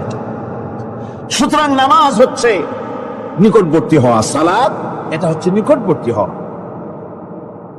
নামাজ ফরজ হওয়ার কারণ হচ্ছে এই যে মানুষ আল্লাহর বান্দা বা গোলাম হিসেবে সৃষ্টি হয়েছে, তাই একমুখী হয়ে রবের বন্দিগি করা এটা হচ্ছে তার স্বাভাবিক একটা প্রকৃতি। আল্লাহ রাব্বুল আলামিন এই প্রকৃতির দাবি মিটাবার জন্যই নামাজের ব্যবস্থা করেছেন। মানুষের ফিতরত, মানুষের নেচার, মানুষের ফিতরত হচ্ছে এই যে কারো না কারো কাছে মাথা নত করা, হাত জোড় করা, মাথা নত করা, সার্বভৌমত্বের মালিক কাউকে মনে করা। হাত জোড় করতে হলে, মাথা নত করতে হলে, সার্বভৌমত্বের মালিক হিসেবে কাউকে গ্রহণ করতে হলে আল্লাহর বিকল্প কেউ আছে নাকি? ইসলামের মূল দাওয়াতটা হলো ফিতরাত অনুযায়ী দাওয়াত দেওয়া হয়েছে, মানুষ যেন মাথা নত করে, গোলামি করে। এজন্য আল্লাহ রাব্বুল আলামিন বলেছেন যে আমি মানুষ এবং জিনকে সৃষ্টি করেছি, তার কারণটাই হলো মা খালাকাতুল জিন্না ওয়াল ইনসা ইল্লা লিয়াবুদুন। মানুষ আর জিন জাতিকে সৃষ্টি করা হয়েছে ইবাদতের জন্য, গোলামির জন্য। ইবাদত আর গোলামি এটাই করতে হবে, গোলামি করতে হবে, দাসত্ব করতে হবে। আর এই দাসত্ব, আল্লাহর আনুগত্যই গোলামের দাওয়াত দিয়েছেন দুনিয়ার সব নবীরা। কোন নবী বলেন নাই যে আমার গোলামি করো, কেউ বলেছেন? বলেন জোরে, কেউ বলেছেন? আল্লাহ পাক বলেন ওয়ালাকাদ বা'আসনা ফি কুল্লি উম্মাতির রাসূলা আন ইবুদুল্লাহা ওয়াজতানিবুত তাগুত। প্রত্যেক জাতির জন্য আমি রাসূল প্রেরণ করেছি, তারা মানুষকে দাওয়াত দিয়েছেন এই কথা বলে যে এক আল্লাহর গোলামি করো, তিনি ছাড়া কোনো ইলাহ নাই, আইনদাতা নাই, বিধানদাতা নাই, তার গোলামি, তার সামনে মাথা নত করে দাও। নামাজ হচ্ছে তাওহীদের অবশ্যম্ভাবী এক বহির্প্রকাশ। তাওহীদের জন্য তাওহীদবাদী মানুষ যারা, তাদেরকে নামাজ আদায় করতেই হবে। আকীদা বিশ্বাসের দিক থেকে তাওহীদ যদি হয় পুরা দ্বীনের মূল উৎস, তাহলে আমলের দিক থেকে নামাজ হচ্ছে পুরা দ্বীনের মূল ভিত্তি। নামাজ হচ্ছে আমলের মূল ভিত্তি, এর বাস্তবায়ন ছাড়া দ্বীন পূর্ণ হয় না। নামাজ মুমিনের কেবলমাত্র একটি উত্তম আমলই নয়, বরং নামাজ হচ্ছে ঈমানের মূল ভিত্তি। যার কাছে নামাজ নাই তার কাছে কিছুই নেই। রাসূল কারীম সাল্লাল্লাহু আলাইহি ওয়াসাল্লাম বলেছেন যে নামাজ যে ব্যক্তি পড়ে না, আল্লাহ পাকের সাথে তার কোনো সম্পর্ক বাকি থাকে না। সুতরাং এই নামাজটা হচ্ছে এই যে একমাত্র একাগ্র চিত্তে আদবের সাথে আল্লাহর সামনে রুজু হয়ে যাওয়া।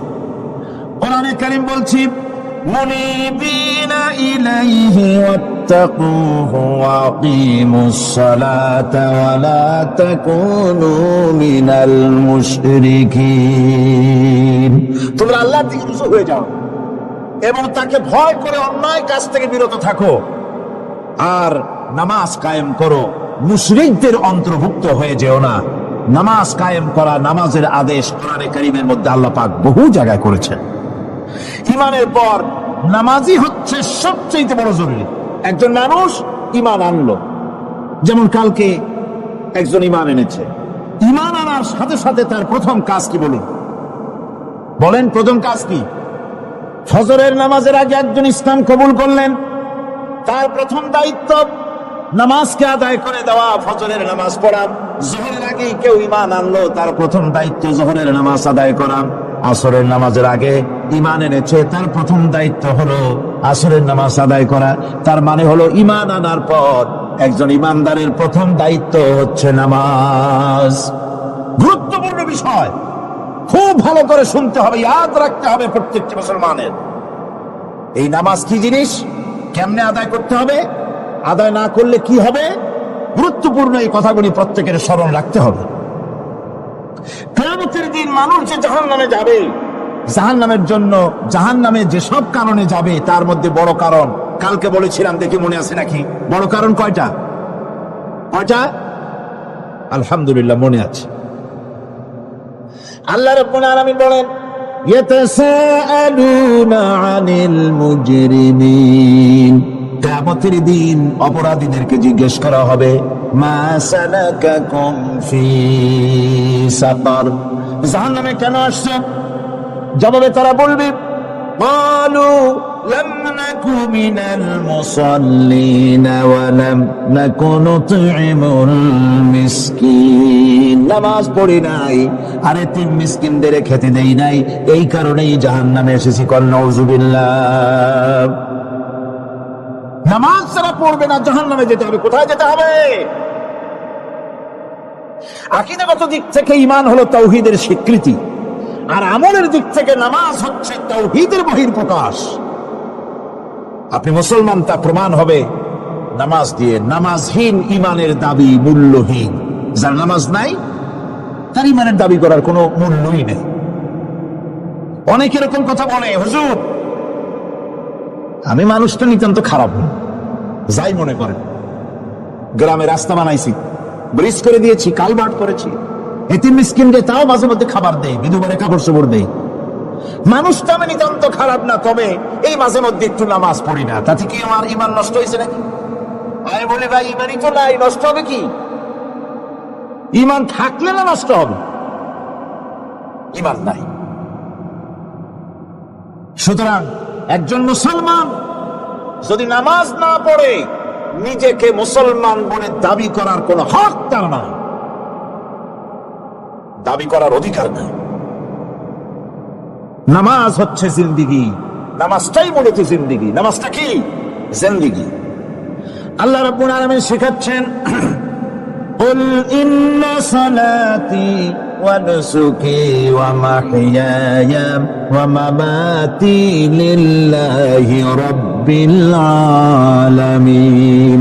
মুহাব্বতের সাথে সবাই পড়েন, কুল ইন্না সালাতি ওয়া নুসুকি ওয়া মাহইয়ায়া ওয়া মামাতি লিল্লাহি রাব্বিল আলামিন। বলো আমার নামাজ, বলো আমার নামাজ, আমার কুরবানি, আমার হায়াত, আমার মত সবকিছুই আল্লাহ রাব্বুল আলামিনের জন্য নিবেদিত। আমার বেঁচে থাকা, আমার মরে যাওয়া সব আল্লাহর জন্য। সে আল্লাহ রাব্বুল আলামিন, তার জন্য সবকিছু নিবেদিত করতে হবে। আল্লাহ পাকের গোলাম আমাদের বানিয়েছেন, আল্লাহ আমাদের গোলামি করা লাগবে। আর গোলামির নমুনা যাকাত দিয়া, হজ দিয়া, দাম দিয়া, সদকা দিয়া, কোন জিনিস দিয়ে নামাজের মতো গোলামির উৎকৃষ্ট প্রমাণ বা নমুনা আর কিছুতে নাই। আমি যে গোলাম তার উৎকৃষ্ট প্রমাণ হচ্ছে নামাজ। নামাজেই একটা মানুষ গোলামির অনুমতিতে তাকে নিয়ে যায়। বাদশাহ হোক, মন্ত্রী হোক, বীর হোক, মওলানা হোক, মুহাদ্দিস হোক, বড় লোক হোক, গরিব হোক, পুরুষ হোক, নারী হোক, যাই হোক, নামাজে দাঁড়াইলো, একেবারে কান্ডারে ধরিয়া কানের কাছে হাত দিয়া, হাত দুটো বাঁধিয়া মাথা নিচের দিকে দিয়ে দাঁড়ায় গেল। কিসের মতো? আসামির মতো, গোলামের মতো। সুবহানাল্লাহ। এদিক ওদিক তাকাইতে পারবা না, চোখটা থাকবে সেজদা যেখানে দিবা সেখানে। তাকানো নিষেধ, সেজদার দিকে তাকাও। এরপরে যখন রুকুতে গেলেন, গোলামের নমুনা হয়ে গেল। গোলামের এরকম মাথা নিচু করে থাকতে হয় প্রভুর সামনে। গেলেন, রাজা, বাদশা, বড় লোক, সব অহংকার চূর্ণ হয়ে গেল। নাক আর কপাল দিয়া আমার মাবুদের দরবারে মাথাটা লাগাই দিলাম জমিনের উপরে। সুবহানাল্লাহ। আমি আমার ভাষায় বলি, আমি আমার ভাষায় কথাটা এভাবে বলি, এই জমিনটা যদি কাগজ হয় আর আমার নাকটার কপালটা যদি কলম হয়, তাহলে আমি যে গোলাম দৈনিক 5 বার আমার নাক আর কপাল দিয়া জমিন নামক কাগজের উপরে দাস খতের উপরে দৈনিক 5 বার নাক আর কপাল দিয়া সই করে দেই, আল্লাহ আমি তোমার গোলাম আর কারো গোলাম নই, আমি একমাত্র তোমার গোলাম। ঘুমের থেকে উঠে সেজদা দিয়ে বলি, দুপুরের সময় কাজ ফেলাইয়া আর একবার বলি, বিকেল আসার আগে আসরে আর একবার বলি, দিন যখন শেষ হয় আর একবার বলি, রাতে যখন শুতে যাই আর একবার সেজদা দিয়ে ঘোষণা করি, মাবুদ আমি তোমার গোলাম। সুবহানাল্লাহ। নামাজ হচ্ছে ইসলামের গণ্ডির মধ্যে প্রবেশের প্রমাণ। কোরআনে কারীম বলছে, ফাইন তাবু ওয়া আকামুস সালাতা ওয়া আতাউজ যাকাতা ফাইখওয়ানুকুম ফিদ্দীন। সূরা তওবা এসেছে, তারা যদি তওবা করে আর নামাজ কায়েম করে, যাকাত যদি আদায় করে, তাহলে এখন তোমাদের সে দ্বীনি ভাই, এখন ভাই হয়ে গেল। একটু আগে ছিল কাফের মুশরিক, এখন তোমার দ্বীনি ভাই। দ্বীনের গণ্ডির মধ্যে প্রবেশ করা, কলেমা পড়ার সাথে সাথেই নামাজ। নামাজ হচ্ছে দ্বীনের প্রধান গেট, দ্বীনের প্রধান তরণ। দ্বীনের মধ্যে প্রবেশ করার জন্য এই গেট দিয়ে প্রবেশ করতে হবে। সুতরাং এই নামাজের এতই গুরুত্ব দেওয়া হয়েছে। ইসলাম যদি ক্ষমতায় আসে, আল্লাহ যেন এনে দেন, জোরে কোন আমিন। ইসলাম যদি ক্ষমতায় এসে যায়, রব্বুল আলামিন তাফসীরের মাহফিল কোরআন সামনে নিয়া আশা করে তোমার দরবারে দোয়া করি, এই বিশাল জনসমুদ্রের দোয়া কবুল করো মাবুদ গো, এই বাংলাদেশকে ইসলামের দেশ বানায়া দাও। দেশটা যদি ইসলামের হয়ে যায়, আইন যদি আল্লাহর হয়, শাসন যদি সৎ লোকেরা করে, রব্বুল আলামিন কোরআন শরীফে বলেন, তাহলে তারা 4টা কাজ করবে। আল্লাযীনা ইমাক্কান্নাহুম ফিল আরদ আকামুস সালাতা ওয়া আতাউজ যাকাত ওয়া আমারু বিল মারুফি ওয়া নাহাউ আনিল মুনকার। মুমিনরা ক্ষমতা এসে প্রথম যে কাজটা করবে, প্রথমে ক্ষমতা এসেই নামাজ বাধ্যতামূলক করবে। প্রথম কি? ওয়াজ নসিহতে অনুরোধ করা হবে না, বাবাজিরা আল্লাহর রাস্তায় নামাজটা পড়ে না। রেডিও এবং টেলিভিশনের মাধ্যমে রাষ্ট্রপ্রধান অর্ডার করে দিবেন, আজ থেকে বাংলাদেশের 12 কোটি তাওহীদি জনতা, নারী পুরুষ যারা আকেল বালিগ, সকলের জন্য নামাজ বাধ্যতামূলক, নামাজ পড়তেই হবে। এটা অর্ডার। বেলা যখন 1টা বেজে যাবে, বেলা যখন 1টা বাজবে, সমস্ত মসজিদে আজান শুরু হয়ে যাবে। আজানের সাথে সাথে অফিস, আদালত, কল কারখানা, ক্ষেত খামার, শিক্ষাঙ্গন সব ডেডলক হয়ে যাবে। আধা ঘন্টার জন্য বন্ধ হয়ে যাবে। যারা মুসলমান অফিসে, কলেজে, ইউনিভার্সিটিতে, সর্বত্র তারা নামাজের জন্য প্রস্তুতি নেবেন।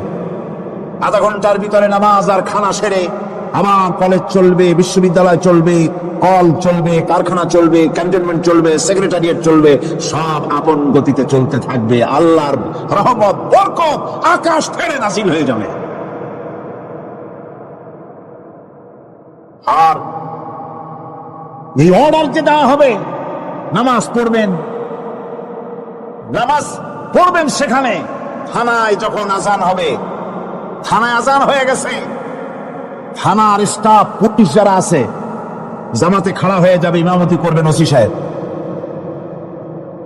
এসপির অফিসে এসপি সাহেব ইমামতি করবেন, ডিসি সাহেব তার অফিসে ইমামতি করবেন, মন্ত্রী সেক্রেটারিয়েট ইমামতি করবেন, প্রেসিডেন্ট বঙ্গভবন ইমামতি করবেন, বিশ্ববিদ্যালয়ের ভাইস চ্যান্সেলরের ইমামতিতে সে জায়গার মুসলমান ছাত্র ছাত্রী, শিক্ষক শিক্ষয়িত্রী এক জামাতে নামাজ আদায় করবে। এই যদি হয় চিত্র দেশের, অপরাধ থাকবে। থানায় ওসি সাহেব নিজেই যদি জামাতের ইমামতি করেন, এইভাবে নামাজ আদায় করেন পুলিশদের নিয়ে জামাতে, ঘুষ আর খাবে তারা? এসপি সাহেবের অফিসে, ডিসি সাহেবের অফিসে মন্ত্রীরা যদি ভাবে নামাজ কায়েম করে, তাহলে কি অন্যায় অপরাধ কিছু থাকবে সমাজে? থাকবে না। সুতরাং নামাজ বাধ্যতামূলক করে দেওয়া হবে। নামাজ বাধ্যতামূলক, সকলকে নামাজ পড়তে হবে। নামাজ হচ্ছে অপকর্মের প্রতিবন্ধক। নামাজ পড়লে অন্যায় কাজ থেকে বাঁচার পর, অন্যায় থেকে বাঁচাই কিসে? নামাজ। আল্লাহ রাব্বুল আলামিন বলেন, উতলু মা উহিয়া ইলাইকা মিনাল কিতাবি ওয়া আকিমিস সালাম ইন্নাস সালাতা তানহা আনিল ফাহশাই ওয়াল মুনকার। হে নবী, এই কিতাব তেলাওয়াত করো, যান তোমার প্রতি অবতীর্ণ করা হয়েছে, এই কিতাব তেলাওয়াত করো আর নামাজকে প্রতিষ্ঠা করো। নিঃসন্দেহে নামাজ মানুষকে পাপাচার থেকে বাঁচায়া দেয়। অশ্লীলতা, পাপাচার থেকে মানুষকে বাঁচায় কে? জোরে চিল্লা এখন কে? নামাজ। এই নামাজ মানুষকে অন্যায় কাজ থেকে বাঁচায় দেয়।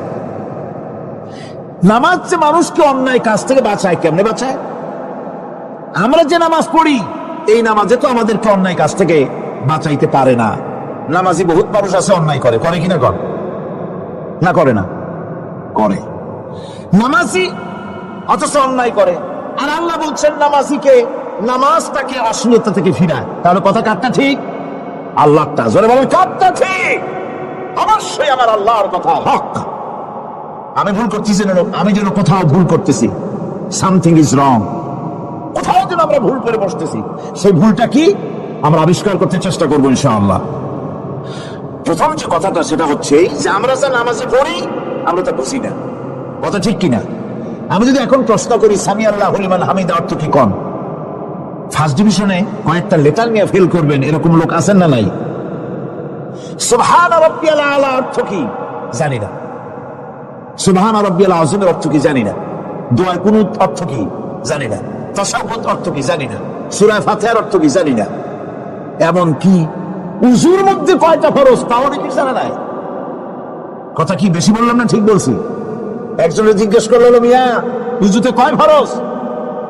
হুজুর কি মনে করেন যে বুঝি জানি না? এটা তো সাধারণ ব্যাপার, বলেন না কয় ফরজ? উযুতে তো 17 ফরজ।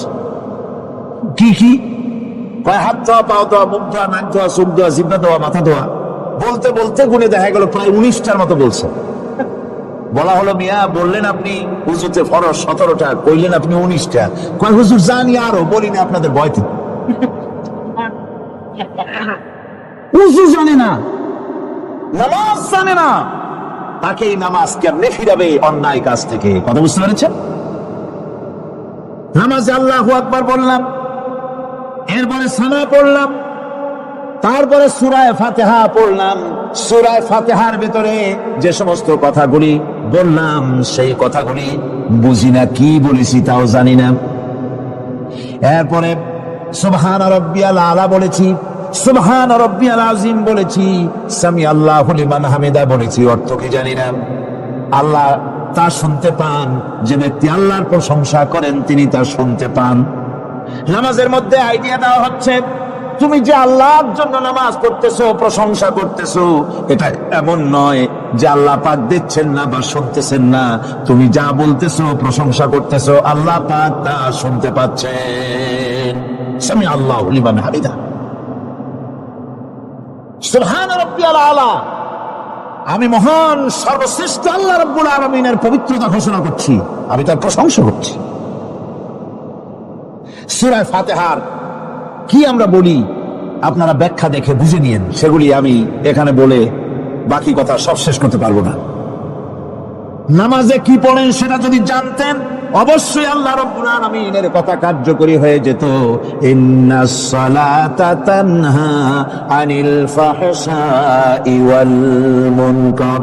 নামাজ মানুষকে পাপের কাজ, অশ্লীলতা থেকে ফিরাতে পারে। আল্লাহ ইন্না বসাইছেন, নিশ্চয়ই, বেশক, অবশ্যই নামাজ পাপ থেকে ফিরাবে। কিন্তু কেমনে ফিরাবে নামাজ তো বুঝি না। নামাজ তো বুঝি না, খালি সেজদা দেয় জনমের মতো। আর সেজদা কি? নামাজে যদি দেখে ইমাম দেরি করতেছে, আত্মাহিয়াত পড়তে দেরি হয়ে যাচ্ছে, পিছন থেকে সিগন্যাল মারে, ঠিক কিনা? বেয়াদব, বেয়াদব। তোমার নামাজ, তোমার আত্মাই তো আগে শেষ হয়েছে, তাতে কি হয়েছে? চুপ করে বসে থাকো। ইমামকে কাশি দিয়া সতর্ক করার অধিকার তোমার নাই। যদি ইমামকে সতর্ক করার জন্য কাশি দিয়ে থাকো, তোমার নামাজ ফাসেদ হয়ে যাবে। এটা ফাজলামি করার জায়গা না, এটা নামাজ। এর নাম কি? ধীরে সুস্থে নামাজ পড়তে হবে। অনেকে মসজিদটারে মনে করে জেলখানা, ঢুকতে যত দেরি, বেরোতে পারলে যেন বাসে যান ছটফট করে। সিনেমার মধ্যে গিয়ে ঘন্টার পর ঘন্টা বসে থাকে, খারাপ লাগে না? মসজিদে কেরাত যদি একটু লম্বা পড়ে, পিছনে বসে খালি কি যে করে মনে মনে বলতে থাকে যে ইমাম এমন কাঁচা ছাড়া ছাড়ি না। আর গান যখন শোনে শুনতেই থাকে, কত মজা, ঘুম আসে না। নাউজুবিল্লাহ। সুতরাং নামাজে কি বলেন সেটা আপনাকে বুঝতে হবে।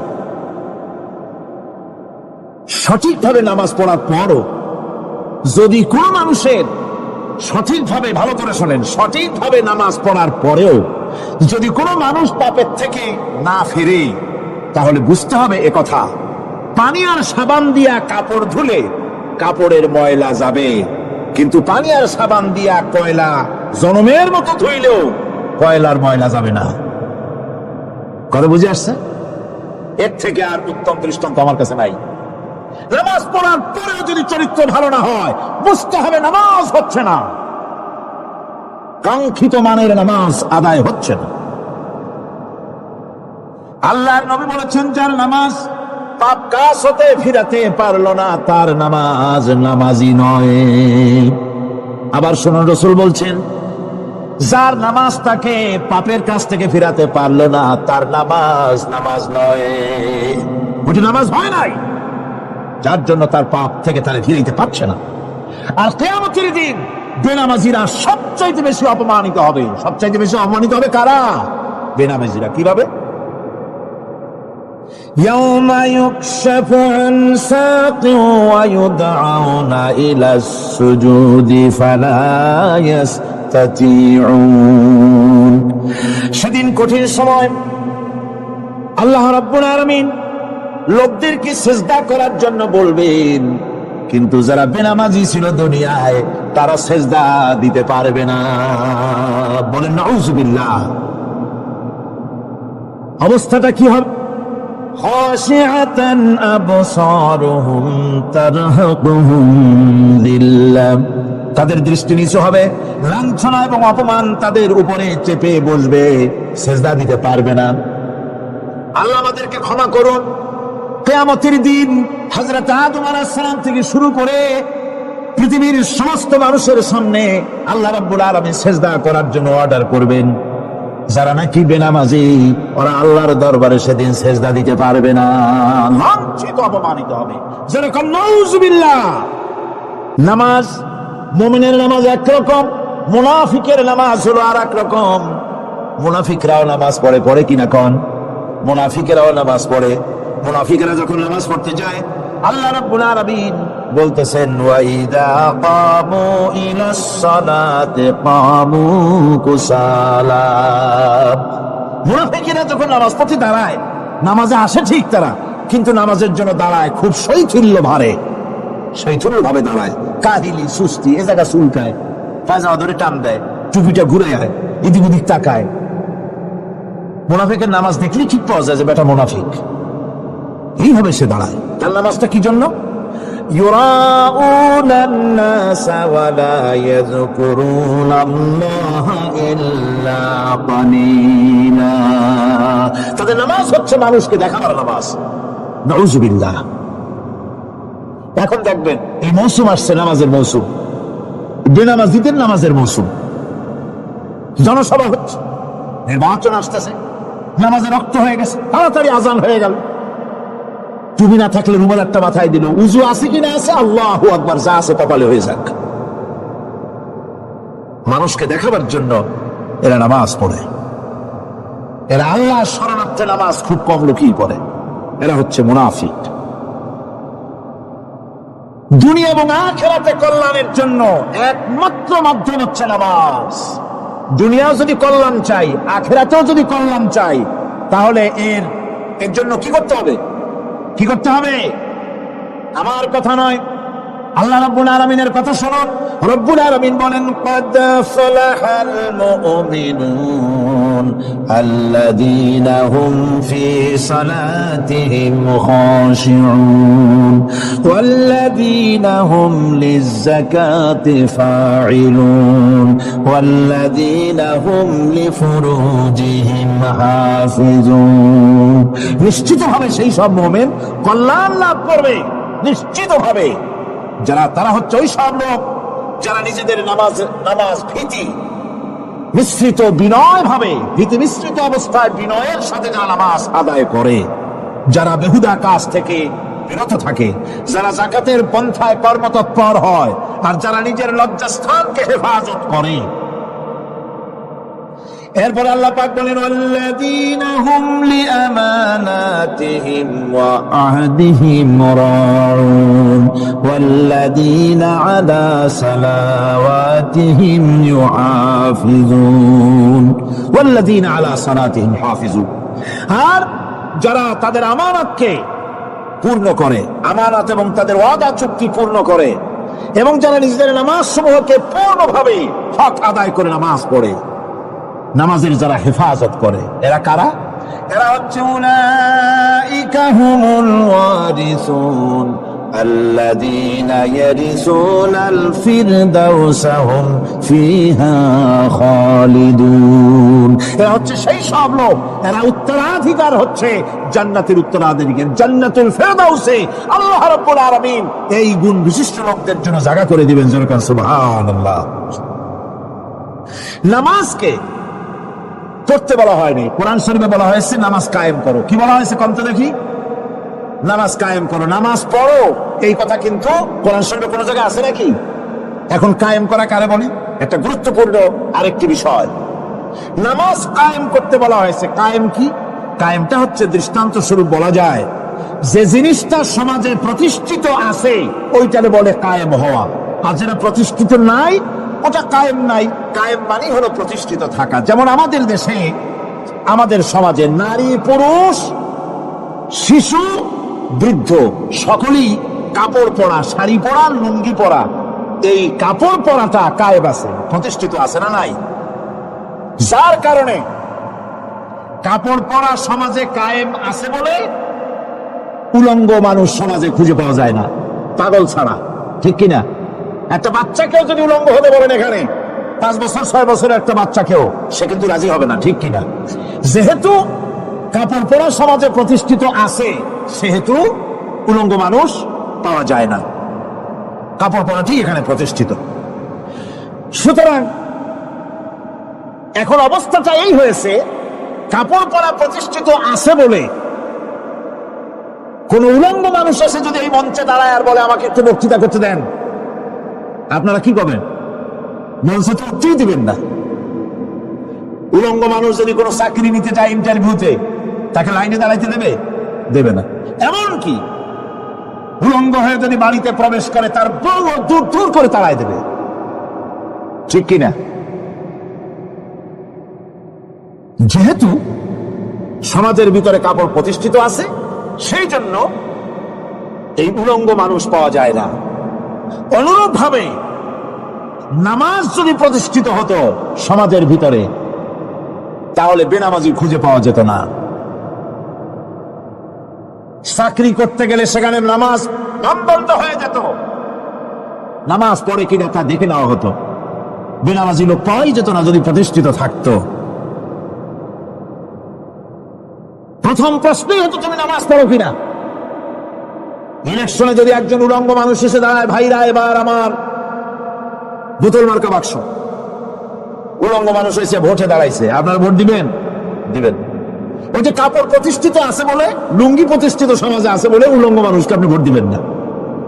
নামাজ যদি প্রতিষ্ঠিত থাকতো সমাজে, বেনামাজি মানুষ যদি এসে মঞ্চে দাঁড়ায়া যতই বলতো আমি ক্ষমতায় গেলে এই করব সেই করব, নামাজ প্রতিষ্ঠিত থাকবে পরে বেনামাজিরে কেউ ভোট দিত না।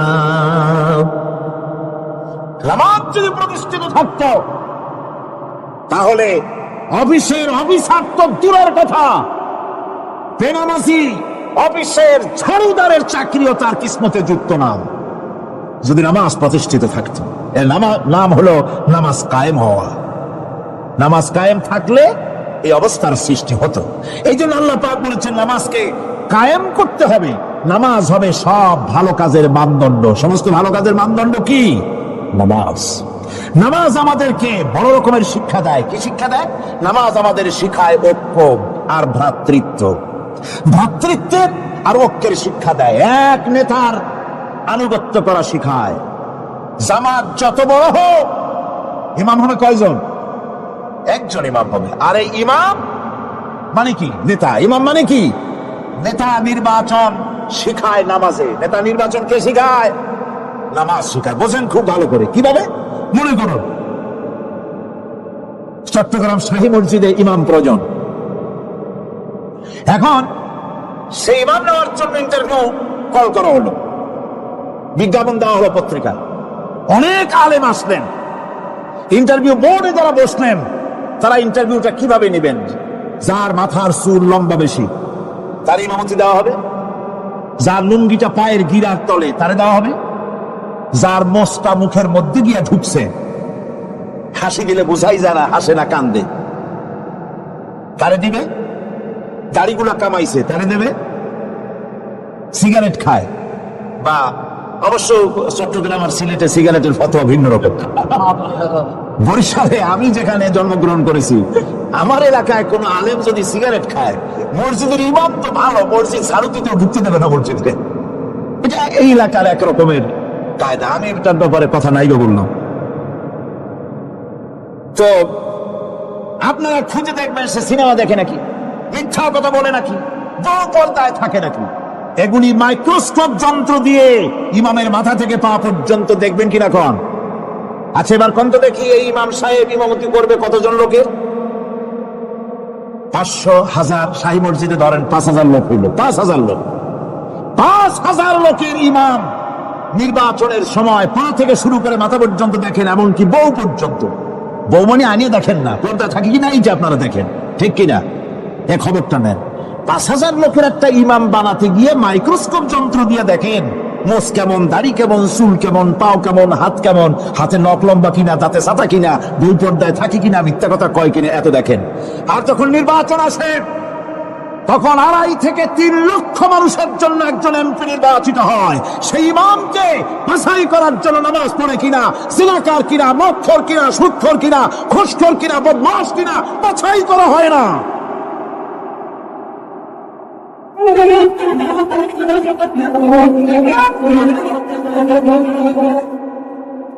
নামাজ আমাদেরকে এটা শিখায় ইমাম কেমন বানাইতে হবে। কোন সুবহানাল্লাহ।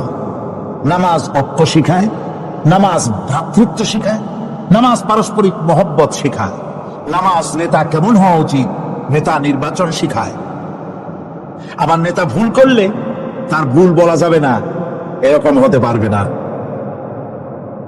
নামাজের ভিতরে ইমাম যদি ভুল করলে আপনি লোকমা দিবেন, সুবহানাল্লাহ, আল্লাহু আকবার বলবেন। যদি তিনি সংশোধন না হলেন আবার দেন, তাতেও সংশোধন হলো আবার দেন।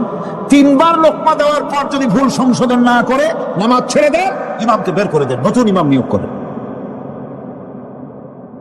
যারা ক্ষমতায় যাবে, আপনি রাষ্ট্রের ইমাম যারে বানাবেন, সেই রাষ্ট্রীয় ইমাম যদি জনগণের ইচ্ছার বিরুদ্ধে যদি চলে, 1 বার লোকমা দেন, 2 বার লোকমা দেন, 3 বার দেন, তারপরেও যদি না নামে, ঘট ধরে নামেন।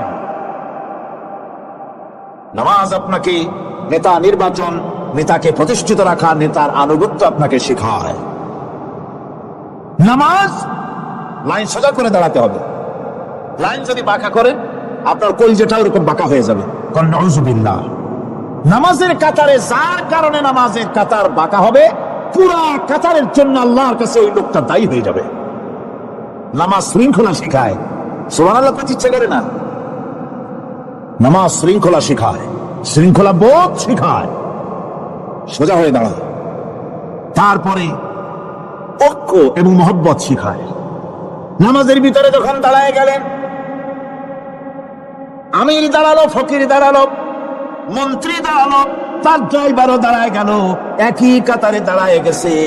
নামাজ পড়তে গিয়ে ড্রাইভারের পাও গিয়ে লেগেছে মন্ত্রীর গায়ে, নামাজ শেষ হওয়ার পর মন্ত্রীর বাবার ক্ষমতা নাই এ কথা বলার যে বেটা ড্রাইভার সলিমুদ্দি তোর পাও লেগেছে আমার পায়ে, তোর চাকরি শুদ্ধ দোজখে পাঠায় দেব। পারবে বলতে? পারবে না। মিয়া মন্ত্রী সাহেব, এটা তোমার সেক্রেটারিয়েট না, এটা আল্লাহর ঘর। এটা কার ঘর?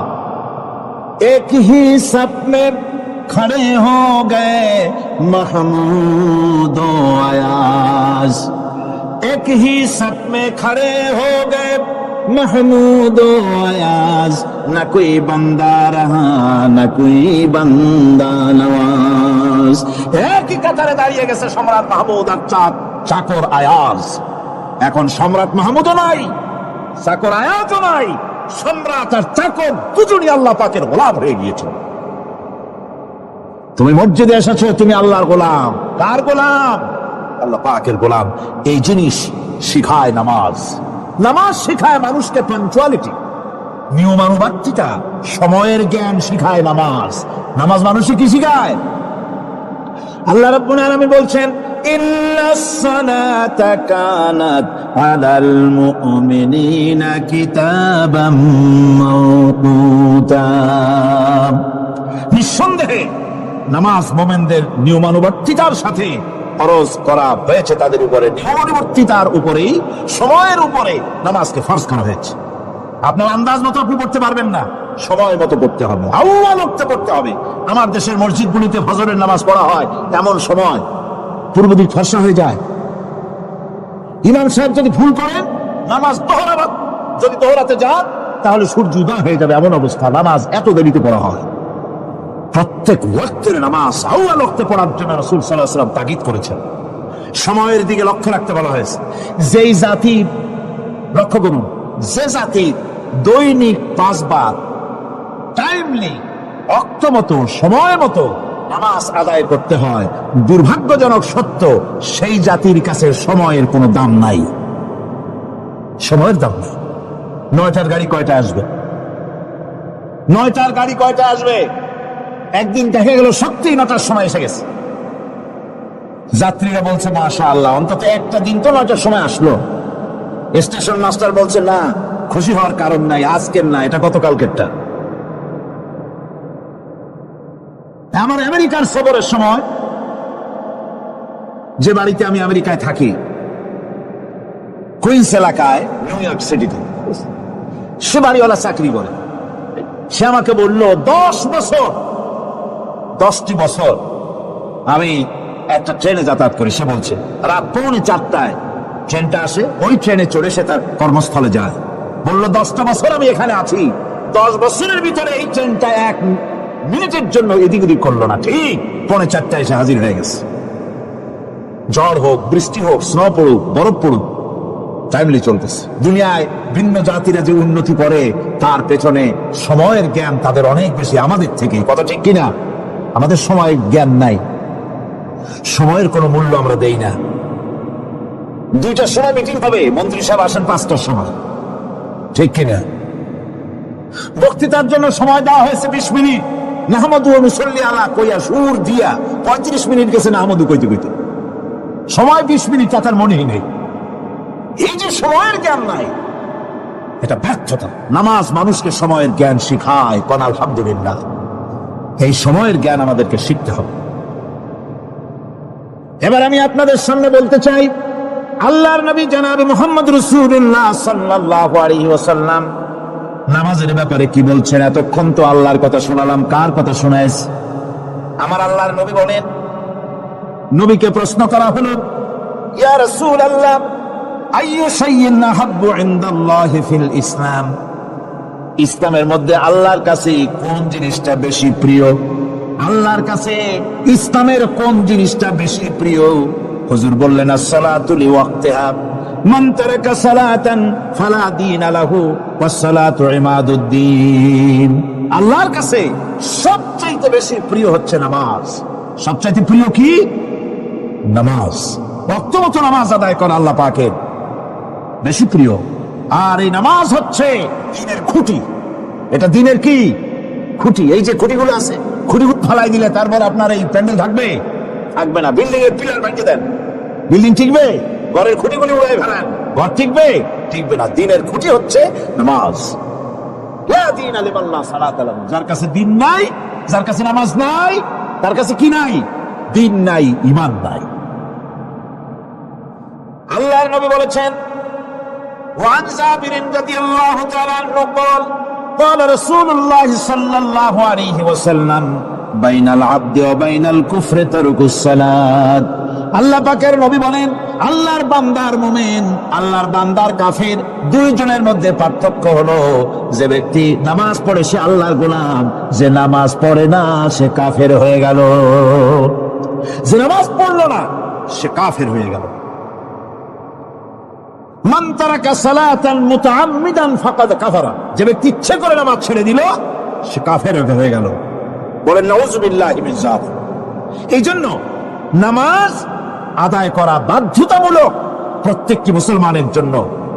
রাসূল করিম সাল্লাল্লাহু আলাইহি সাল্লাম একটা দৃষ্টান্ত দিয়েছেন, কারো বাড়ির সামনে যদি একটা নাহার থাকে, একটা পুকুর থাকে, একটা খাল থাকে প্রবাহিত, এতে যদি ওই বাড়িওয়ালা দৈনিক 5 বার গোসল করে তাহলে তার গায়ে কি কোনো ময়লা থাকে? হুজুর, সাহাবীরা বললেন না হুজুর, থাকে না। হুজুর বললেন এটাই হলো নামাজের দৃষ্টান্ত। 5 ওয়াক্ত নামাজ আদায় করবে সে গুনাহ থেকে আল্লাহ পাক তাকে পবিত্র করে দিবেন। সুবহানাল্লাহি ওয়া বিহামদিহি। আমার ভাইরা, নামাজ পড়লে পরে এক জুমা থেকে আর এক জুমা পর্যন্ত মানুষ যে সমস্ত গুনাহ করে, কবিরা গুনাহগুলি বাদে, শিরক আর কবিরা গুনাহগুলি বাদে যত গুনাহ আছে তার কাফারা হয়ে যায়। নামাজ যে সঠিকভাবে আদায় করবে, এই নামাজটা একটা কঠিন কাজ। নামাজটা কি কাজ? কে বলতেছেন কথা? আল্লাহ পাক। ওয়া ইন্নাহা লাকাবীরাতুন ইল্লা আলাল খাশিঈন। নামাজ একটা ভারী জিনিস, একটা কঠিন জিনিস। কাদের জন্য কঠিন নয়? যারা নাকি আল্লাহ পাককে ভয় করে। الذين يظنون أنهم ملاقو ربهم وأنهم إليه راجعون। যারা নাকি একথা মনের ভিতরে ধারণা করে যে আল্লাহ রাব্বুল আলামিনের দরবারে আমার হাজির হওয়া লাগবে, মোলাকাত করা লাগবে, এই চিন্তা যারা করে তাদের জন্য নামাজ মোটেই কষ্টকর নয়, নামাজ মোটেই তাদের জন্য অসহনীয় নয়, বোঝা নয়, ভার নয়। তারা নামাজ আদায় ঠিকই করবে। এই জন্য বিবি বাল বাচ্চা সকলকে নামাজের জন্য তাগিদ করতে হবে। যত ভাই এখানে এসেছেন নিজেরা পড়বেন, বিবি বাল বাচ্চাকে তাকিদ করবেন। আল্লাহ পাক বলছেন, ওয়ানজির আশীরাতাকাল আকরাবিন। তোমার নিকটবর্তী যারা আছে তাদেরকে তুমি আল্লাহর ভয় দেখাও, নামাজের জন্য তাদেরকে বলো, আল্লাহর ভয় তাদের অন্তঃকরণের মধ্যে সৃষ্টি করে দাও। আর এই নামাজ পড়তে হবে জামাতের সাথে। নামাজ পড়তে হবে কিছুর সাথে?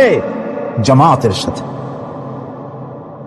রাসূল করিম সাল্লাল্লাহু আলাইহি ওয়াসাল্লাম বলছেন, হুজুরের কাছে, আল্লাহর নবীর কাছে, হযরত আবু হুরায়রা রাদিয়াল্লাহু তাআলা আনহু হাদিসটি বর্ণনা করেছেন। হুজুরের কাছে একজন অন্ধ লোক এলো। সেই অন্ধ লোক এসে বললেন, হুজুর আমি তো চোখে দেখি না, জামাতের যে গুরুত্বের কথা আপনি বললেন, আমাকে কি রুখসত দেওয়া যায় নাকি? আমি অনেক সময় সাথী সঙ্গী পাই না, আমাকে কি রুখসত দেওয়া যায় নাকি? হুজুর বললেন, হ্যাঁ তোমাকে রুখসত দেওয়া গেল। অন্ধ যখন হেঁটে যাচ্ছিলেন নবীজি থেকে আবার ডাকলেন, দেখে জিজ্ঞেস করলেন, অন্ধ নামাজের মসজিদের আজান কি তোমার কানে যায়? বলে হ্যাঁ আমি আজান শুনি। হুজুর বললেন, আজানের জবাব দিবা, মসজিদে এসে জামাতে নামাজ পড়বা।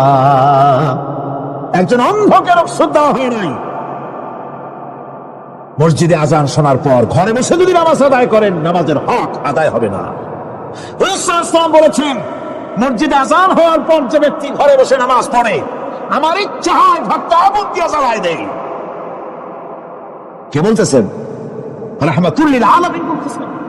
রাহমাতুল লিল আলামিন বলতেছেন, ঘরের মধ্যে যদি মেয়ে লোক আর বাচ্চারা যদি না থাকতো তাহলে আমার ইচ্ছা হয় আমি বলি আগুন দিয়ে ঘরটারে জ্বালায় দাও।